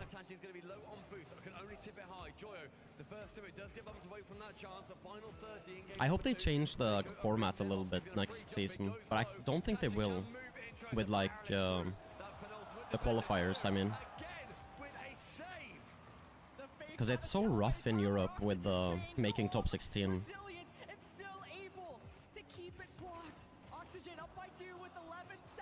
It's just so scary. They fought back, but time is running out. That's it. It's going to be the moment. Game number 2. Oh. Good for Oxygen. Stonking pre-jump from Oski. You see him have a little grin at the end of it too. Lemon, we go 2-0 for Oxygen. I don't know how many times we can say it. The team that was never meant to be here. A lot of just great control from Joyo in the reads. When there's all types of chaos happening on the sidelines, Joyo with a pre-jump will find Gentlemates lacking. But I don't think Gentlemates need to be too worried. Yeah, Joyo is so good, isn't he? This was the old Gentlemates we're more used to seeing. I really wonder what's gonna happen with Joyo as well next season. Hopefully Joyo lands a really good team next season. Not to say this team is bad, it's a very good team. In fact, I think this team is good enough to actually win a LAN. But I find it strange if he doesn't make a roster move at the same time.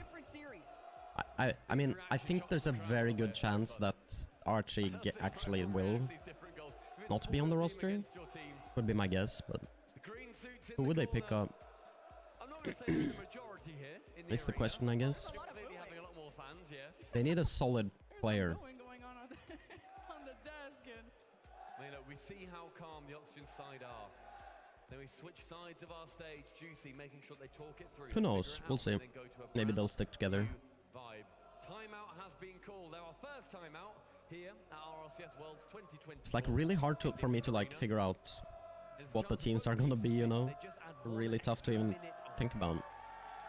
I think really discussing those kickoffs is going to be key because I do think every team in NA will make a roster move though, except for and especially figuring out where to except for G2. was quicker to the punch when all of that broke down. Every other team should make a roster move. Anything else is just silly. I'm expecting some LJ move to combine with some Gen G players. I don't know how, but that's what I expect to happen. Then you could potentially have, yeah, Gen G splitting up in some ways and creating 2 good teams. We'll see what happens. Anytime before this tournament, no one would expect Oxygen to take a series this way. But the way they showed up to Worlds is an Oxygen that should have been here all along. The future is bright, especially for a man like Archie, who has really stepped it up for Oxygen. That has made this match close, especially oh, good read from Oski. Is that a goal? To look and make Gentlemates and Archie with the arrow, still trying to center it. Noski has a chance to get this away from Seiko. Archie contests the corner, back to Oski in the box. No one there for Oxygen. It's going to be a nice little chance for Gentlemates just to alleviate the pressure. Archie up, no reset. He's going to snap it on towards the backboard. Seiko sending it long. His teammate's stealing the boost underneath. To receive and a reset. The second reset. It's going to land, gets the wave dash. 1-2, flick. Wide of target, but you see the imagination from Oxygen. Gentlemates have been stuck on the orange half though, lacking boost, and now Juicy is demo. They constantly have to reset physically, mentally, and you hope the timeout at least help one of those things. And Oscar, these 50s, he's so good at forcing it to his teammates to keep Gentlemates jumping, to keep them guessing, to keep them using boost. So it's difficult for Gentlemates to even transition as Oski catching this ball. Wrong decision. He should have shot for sure there. Oh, big mistake.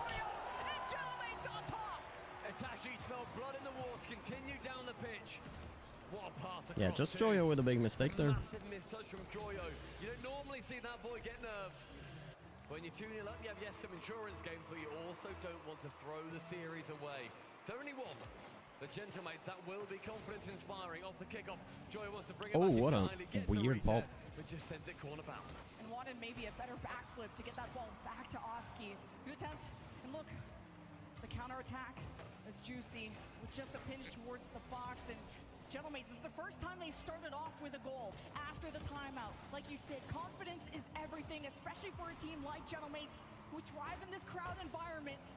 But it's Oxygen to have a comfortable lead in the series. Oh, free throw. He has a lot of traffic in the corner, but it bounces out to Itachi. Missed the double, and maybe it's a fake. Not clinical. That's a big miss on the backboard from Oxygen 2. They are far from perfect. A snapshot. Oski, heat checking the defense. Seiko, a dribble down pitch, only gets to the halfway line. Itachi's going to take over, but with low boost, he now sees that one glowing orb in the corner. He's going to take his chance. Joyo, one to the right, up, reset, gets it round one, but Seiko's going to shut him down. Halfway through game number 3, and Gentlemates to the good. Joyo's so good at control on the ball, just so quick Seiko to bring it alone. up, but he's going to need some help against. It's done very well there. Stalling. The big win, and then Itachi. He's been a brick wall back there. You just cannot use that backboard or the sides of the net. Oxygen are going to have to be creative. This timeout really changed things for Gentlemates. This could be a goal now. Oski trying to get that one central. We see Archie now Not starting quite. to wait and lurk. Before we saw a couple of passes come through, no one was there for Oxygen to capitalise. Gentlemates, Good play. Good chance for Itachi to get this one away. Oski actually go over the aerial 50. Archie missing the chance for a double touch. It seems to be chance. Wow, chance so close to chance, demoing. But just that 5-10% missing out on a double fake. Itachi nearly Scary. passed in a very terrifying position. Gentlemates are getting boost starved, so they're going to have to come up with some plans on low resources. Seiko has a lot to work with this time, and Itachi just collected. What can Seiko do to try and 50 this against Archie? The dunk attempt was nice, and Gentlemates can go in for round 2 to draw out those defenders. But Juicy can't get this past the pinch. As Oxygen, it was a pinch that got away from them as well. Possession has been tricky with how fast the pace has been. But Oski flies up with wings, Joyo below. See if they can connect. It's actually crazy to think back how Really tough to play this fast. like think about it, like at the end of last season Vitality was like on top, right? And then you have Gentlemates who essentially like a leftover team, like players no one wanted on their team. And they just all team up and they're just better than Vitality. They've been consistently better than Vitality the whole year. Just shows how like how much these players were underestimated, underrated. Oxygen are really good at mitigating aggressive offenses. Just Basically. against BDS, but Oxygen have really had a tough time getting momentum going. Just because you don't have any time on the ball to think. Oh, nice try.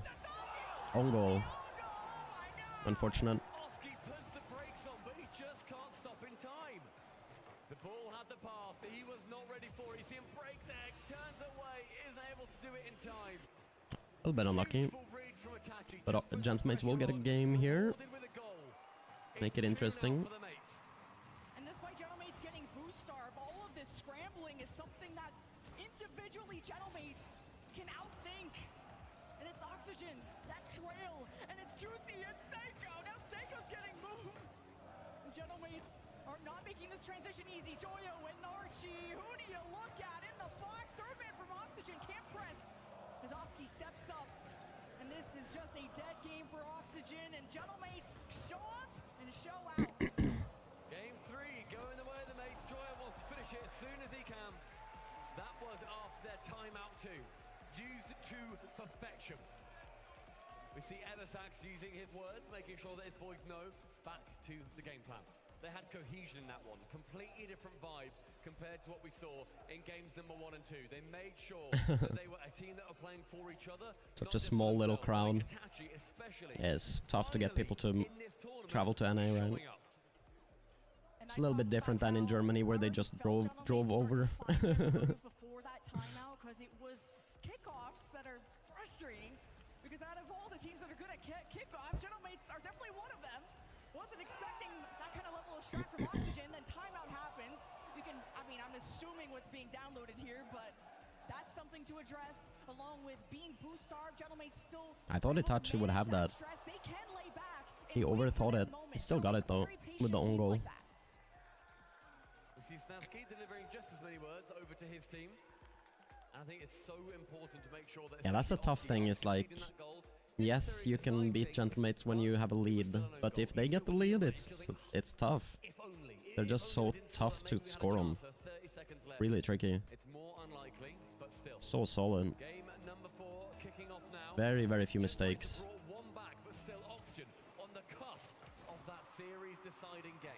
After finishing with about 150 points, Joyo has had a much quieter game as the one carrying the cave for Oxygen when it comes to solo plays.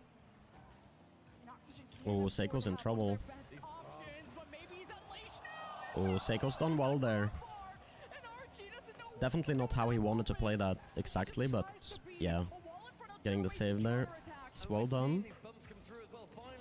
Oh, scary for Oxygen. That should have been a goal. Seiko missed the ball there. That should have definitely been a goal. That was open.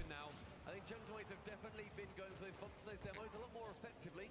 Oxygen realizing, all right, boys, you want to play dirty? We'll play dirty. Oh, misses it. Itachi now. Nice touch over to Seiko though. That was really nice. Good control initially, but Gentlemates, they lay back. They can give up that midfield to Oxygen and take close any kind of windows of opportunity from Oxygen, but maybe Oxygen got to get physical in that same way. Zoski having to use all his boost, and he gets demoed, but it's up to Archie to keep this going. Make sure he has all the boost in the world. Doesn't get under the ball as much as he liked, but actually Itachi was high up, so that's fine. Oski against Juicy, both bumped off the ball, and the backline stands. And let's think Archer on that previous play too. He had like 90 boost and still rotated via the mid boost. You're going to stun Looks funny. counter-attack, and you've done that. That's exactly what that came from, a single boost pickup. Has caused and changed the path of the last 15 seconds of this game. But shot on target is going to be a misflip from Archie. Yeah, Oxygen might be in trouble now, like not going the way they want, and they might start to second guess themselves. We'll see. They need to lock in. Not able to get any leads. This could be a chance though. Itachi's doing well. Good catch from Archie. Nice back pass. Juicy wants to get into Oski's way. Itachi can't do much either. Can Oxygen do something off this corner? And Well played by Seiko. That's pure confidence read there from Seiko. Pre jumps it on the corner, double taps it down, pushes it into the blue half. Job done. See you later. Oh, Itachi should not touch that, but he does get a nice follow-up touch though. With another missed touch. You don't want to see him, the golden boy of Oxygen, start having these kinds of errors. Ooh. Gentlemates, so Juicy getting Oxygen back and stealing boost. This is now a boost problem on Oxygen's side. And Oski having issues. Joyo not having a lot of boost. Seiko misses off the ceiling, but Oxygen keep clearing, and Joyo seeing Gentlemates not immediately jump on this. Now Oski against Juicy, getting it past, trying to center this out, and it bounces to Archie. Nice try. Awkward from the side. See what he can do. Yeah, very awkward from the side. I think Seiko there just doing the right Seiko's doing so good with controlling the 50s. Still got the lead. Seiko now transitioning, gets it down towards Itachi. Oh. Shot off, but then runs into the ball on his way back out. Seiko alone. On target. Archie wants to help it on its way. The Seiko has to try and read both Joyo and Archie committing together, and I'm seeing. Oh, that is nearly another goal for Gentlemates. Very nearly. Archie cannot get nervous now, not after how this tournament. Oski looking for the bomb. Now Juicy, time and space. Joyo, perfect jump to just stifle this in the midfield. Oski I feel if Oxygen can get one goal, it's gonna be huge for them. They always have two ready in the net, making this impossible for Oxygen to score. When you talk about Archie, he's definitely the player that They're just controlling the 50s so well, Gentlemate, but this is actually trouble. That is sketchy. Oh. Yeah, that's not what Joyo wanted. Ends up getting his boost stolen there.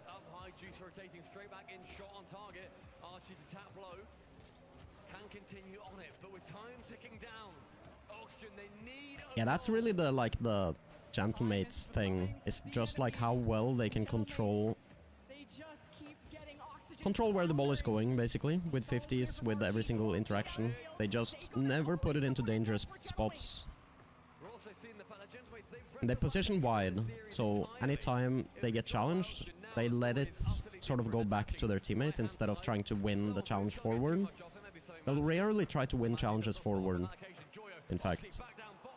That's the thing, that they'll try to lose them back or neutralize them. So like right there, Itachi tried to win it forward, but you're not gonna see that very often. Like even here, they're not gonna win that forward, you see that? It's just not what they do. They don't really try to go for too many beats, and they don't try to win too many 50s or anything like that forward. Just lose it back to teammates every time. It's what they do.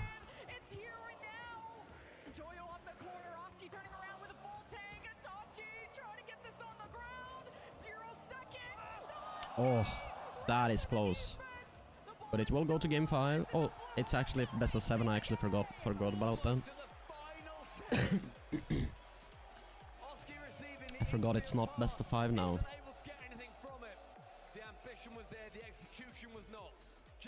Yeah.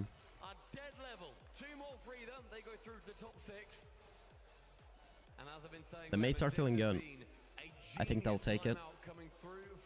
They're just gonna feel really good after that. They're really controlling the 50 game. As long as they can avoid like going down 2 goals, they will be doing really good. Look, 90. Yeah, they just had no offense, right? Because Gentlemates are just controlling every single interaction on the 50s. Yeah, but his teammates didn't have much more. Like, none of them had points.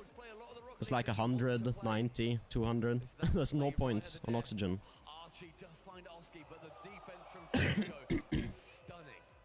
has registered the most amount of shots, and everyone hold on, 3 shots for Oxygen. That is very, very few points. Like 400 points across a full team. Like, it's common for a single player to have 400 points. I mean, they had a little more than 400, but basically 400. Building threat is a great way to go about it too, and they're going to have plenty of time here in the timeout. Another minute, this time in favor. This is a good time to have a timeout, I think, because they are clearly confused. Like, they don't know what to do at this point. What they're doing is not working. But yeah, they basically just need to understand what Gentlemates are doing, I think, better. Like, they need to understand Gentlemates are just losing 50s back. What is stopping them? Maybe it is just a mental thing. You know, laughing, smile. Like, I'm seeing Gentlemates laugh and smile, getting back to their form, getting back into their stride. Need to try to counter that when they take their 50s. Gentlemates playing their own game, but killing the crux of Oxygen, which has been Joyo. And with Oski being in the middle of that, he's trying. And Gentlemates aren't really trying to get too aggressive in attack. They're not diving much. They're not doing anything like that. So Oxygen, they can take their time more as well out of defense if they want to.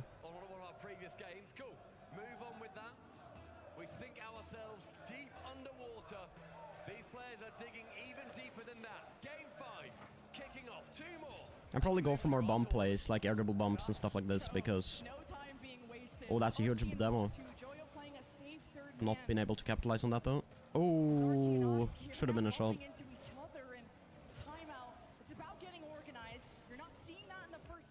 Great touch from Oski. Too far forward now is to back pass this to Joyo, keep it to himself, and look at Seiko. He's lurking. Seiko, I think, has gone so under the radar when we look at. That's a bad hit from Itachi there. That was a bad play. Will they get punished for it? Nope. Seiko, just such good control. A stunning player on the side of Gentlemates. Statistically, one of their greatest players offensively, defensively. You put him wherever you want, he's a chameleon and he will perform. And that has not been any different here versus Oxygen. A pitch in opposite bottom corner. Juicy to clear it away, but only finds Oski. Archie up now for a dunk. Right-hand side is going to be the site of our next battle. Playing against Gentlemates means playing perfectly. Oxygen really needs to be careful. These first touches, and especially that one. Juicy popping Joyo's done well, but danger. Freddy's, and to the side it goes. Gentlemates, it's still being forced into their lap as Joyo dances against Seiko. Juicy on the Oski should have done. But it's just straight into Gentlemate's possession. They're gonna control it. See, Archie hits it away there. That's what they don't want to do. Touch it away again. That's a good back pass from Archie, trying to control possession. It's just this wide positioning from Gentlemates. Oski towards the opposite backboard, immediately chases the man down. Itachi knows that he's got boost behind him. Has to clear it away. Itachi now finding Juicy, but Joyo with a back pass intelligently finds Archie. Side wall pinch. Once again, like, that pinch doesn't achieve much for mates. Or for Oxygen. Like, they're not creating any offense right now, Oxygen. They just can't do anything. They're getting fully outplayed, like... Even though it's like 0-0, it's like this is not going Oxygen's way at all. It's more of the same. Juicy a bit late there. For the imagination again from these boys. Halfway through the game, Itachi up for one. The double is there for him, but Austin's going to shut it down. Scary a little bit for Gentlemates here. Juicy's done well.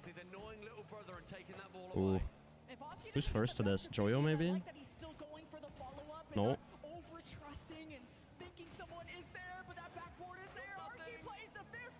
Gentlemates committing a bit now. Could be the opening. But it's not. Great control. Yeah, Gentlemates just has such a controlled style. It's like, yeah, no mistakes. Good challenge game. Maybe the best chance so far for Oxygen, but it's not that dangerous actually. As it looked.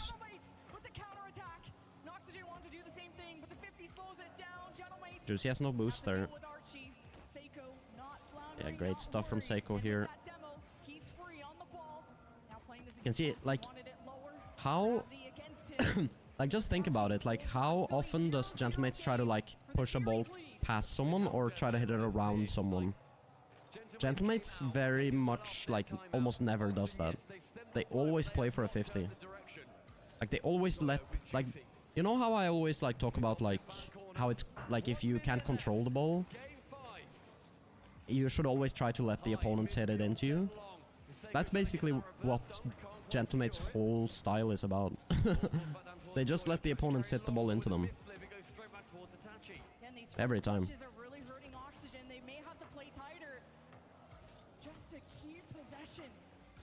Because it also makes them overextend less, is the other thing. See, like, same thing here. Let the opponents hit it into you.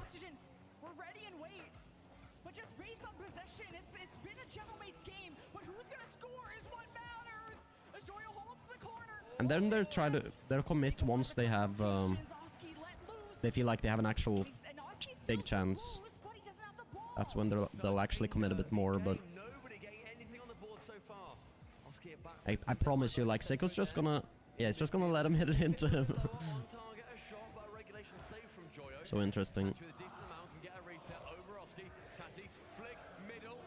If he could have flicked a bit sooner there, that could have been really good. Couldn't quite though.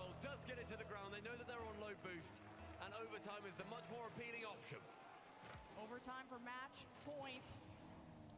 Doesn't matter about what happened in regulation. It matters who scores now. Can Oxygen... I also think best of 7s really favor Gentlemates. They're good in best of 7, aren't they?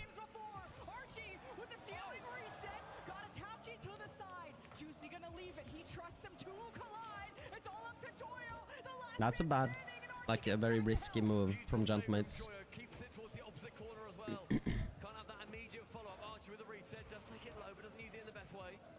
Goyo does Seiko to that ball.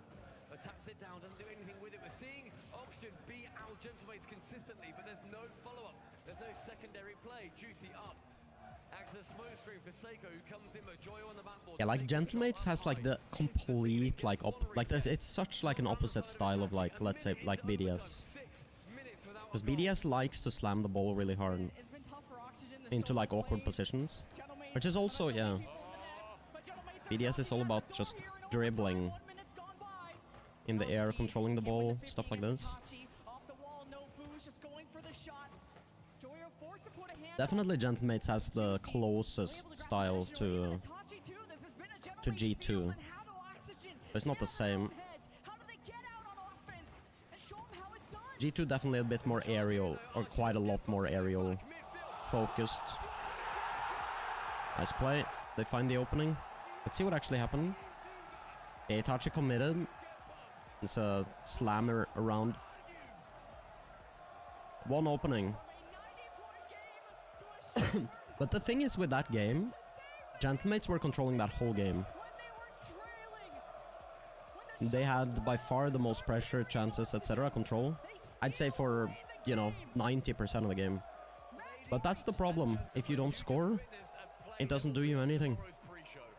That's why, yeah, I've always felt like this type of style is hard to believe in to win championships compared to like styles that score more goals, right? Because it's like, yeah, it can flip so quickly, right? If it's like 1 goal game, 0 goal game the entire time. 1 goal and it's, yeah, you get 1 goal against you. Like, you have to play perfect all the time, that's the thing, right? Like, teams like BDS, they can afford, or like Falcons as well, they can afford to actually make a lot of mistakes. And it doesn't matter that much if they get scored on, because they're gonna get a lot of goals. But with Gentlemates' style, they really can't afford to get scored on much, right? They're trying to like kind of play perfect.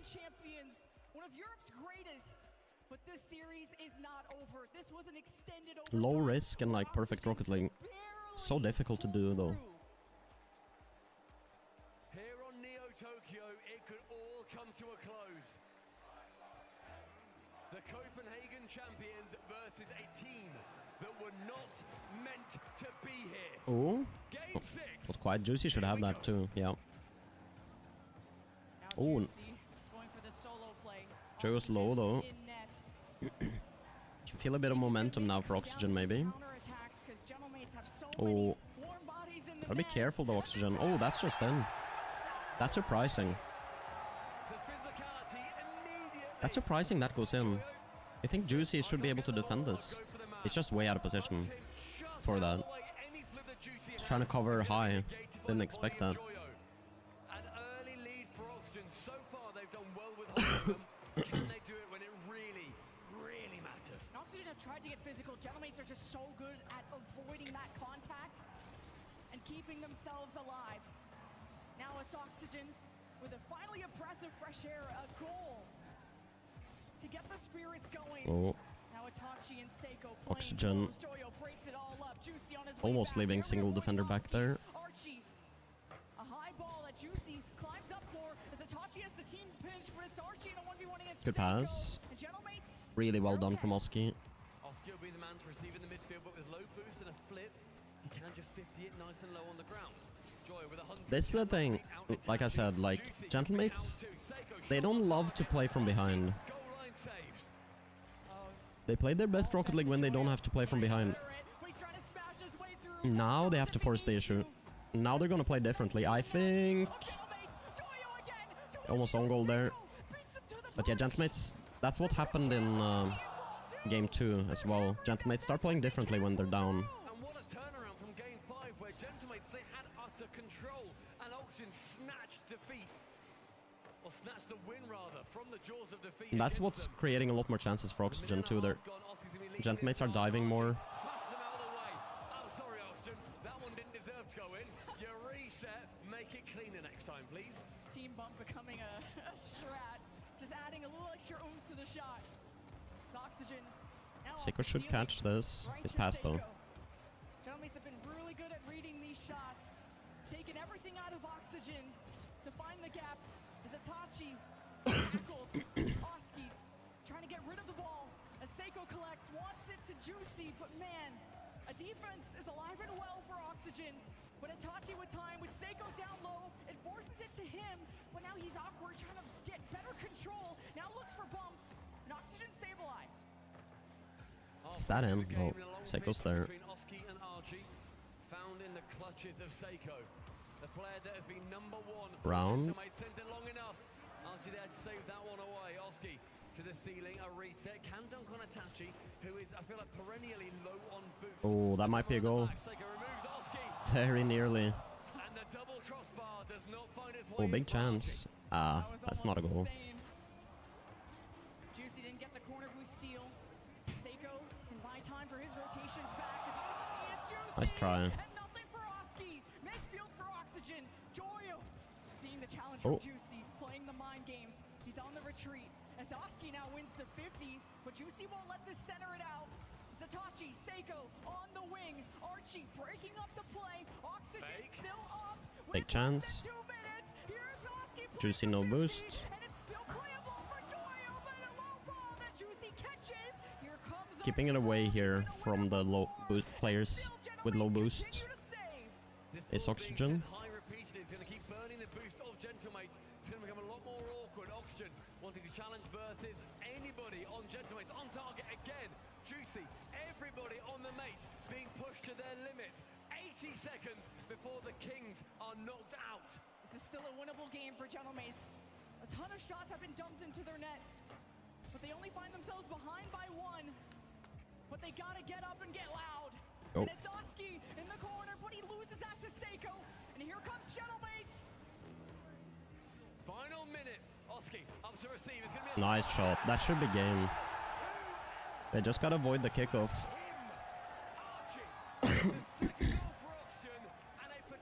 Great shot.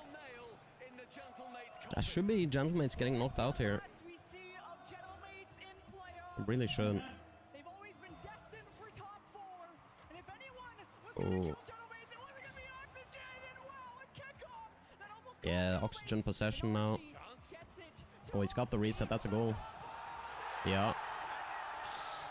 Seiko with his head in his hands. Tough.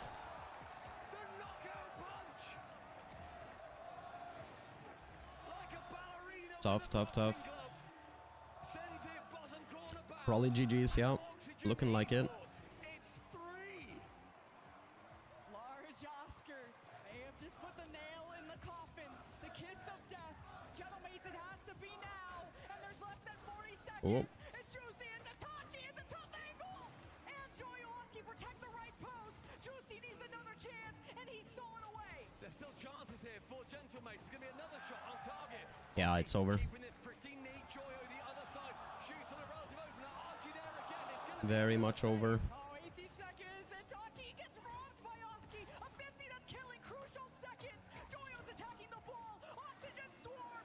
Gentlemates, they've been pulling for so long, but the pink wall collapses.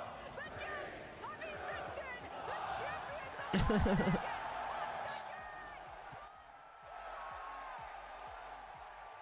I mean, that's a good series.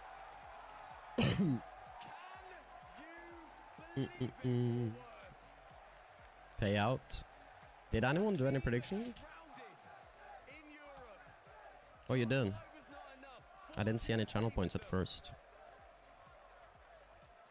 Oxygen takes it.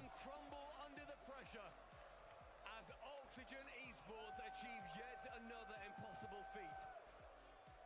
The meal of a world champion was not enough for them. They were left hungry for more. There it is. The Kings of Copenhagen stepped in their way and were quickly brushed aside. Not even game But yeah. 7, Neo Tokyo is where they fell. It's just that EU depth. Last time Joyo was defeated, a crowd favorite, when they were destined to move on. The timeout was What games are next? It's Furia vs SSG, I believe. I think I'm gonna end stream here for tonight, because it's gonna go to super late, and I'm not super interested in Furia SSG, so it'll just be really long sitting here. and then I'll go live tomorrow for the final. But there are more exciting matches tonight. We have Carmine playing against Falcons and G2 versus BDS, which are gonna be great matches. I think I'll be sleeping by the time G2 and BDS play. But I will watch Falcons KC, I think, maybe. Not on stream, but we'll see. But either way, I don't know if I can be bothered rating anyone. Like, I only have 6 viewers now. Is there any point, really? I think we just skip it. I don't think you guys will watch anyone I raid either, anyways, right now, regardless. So I think we just head out. I will say goodnight. We'll say goodnight, goodnight. Alpha Cap, yeah. That's what I'm thinking. You guys are gonna watch another watch party or something if you wanna watch. So yeah, I'll just say goodnight. Have a good one, and I'll be back tomorrow. Have a good one. Bye-bye.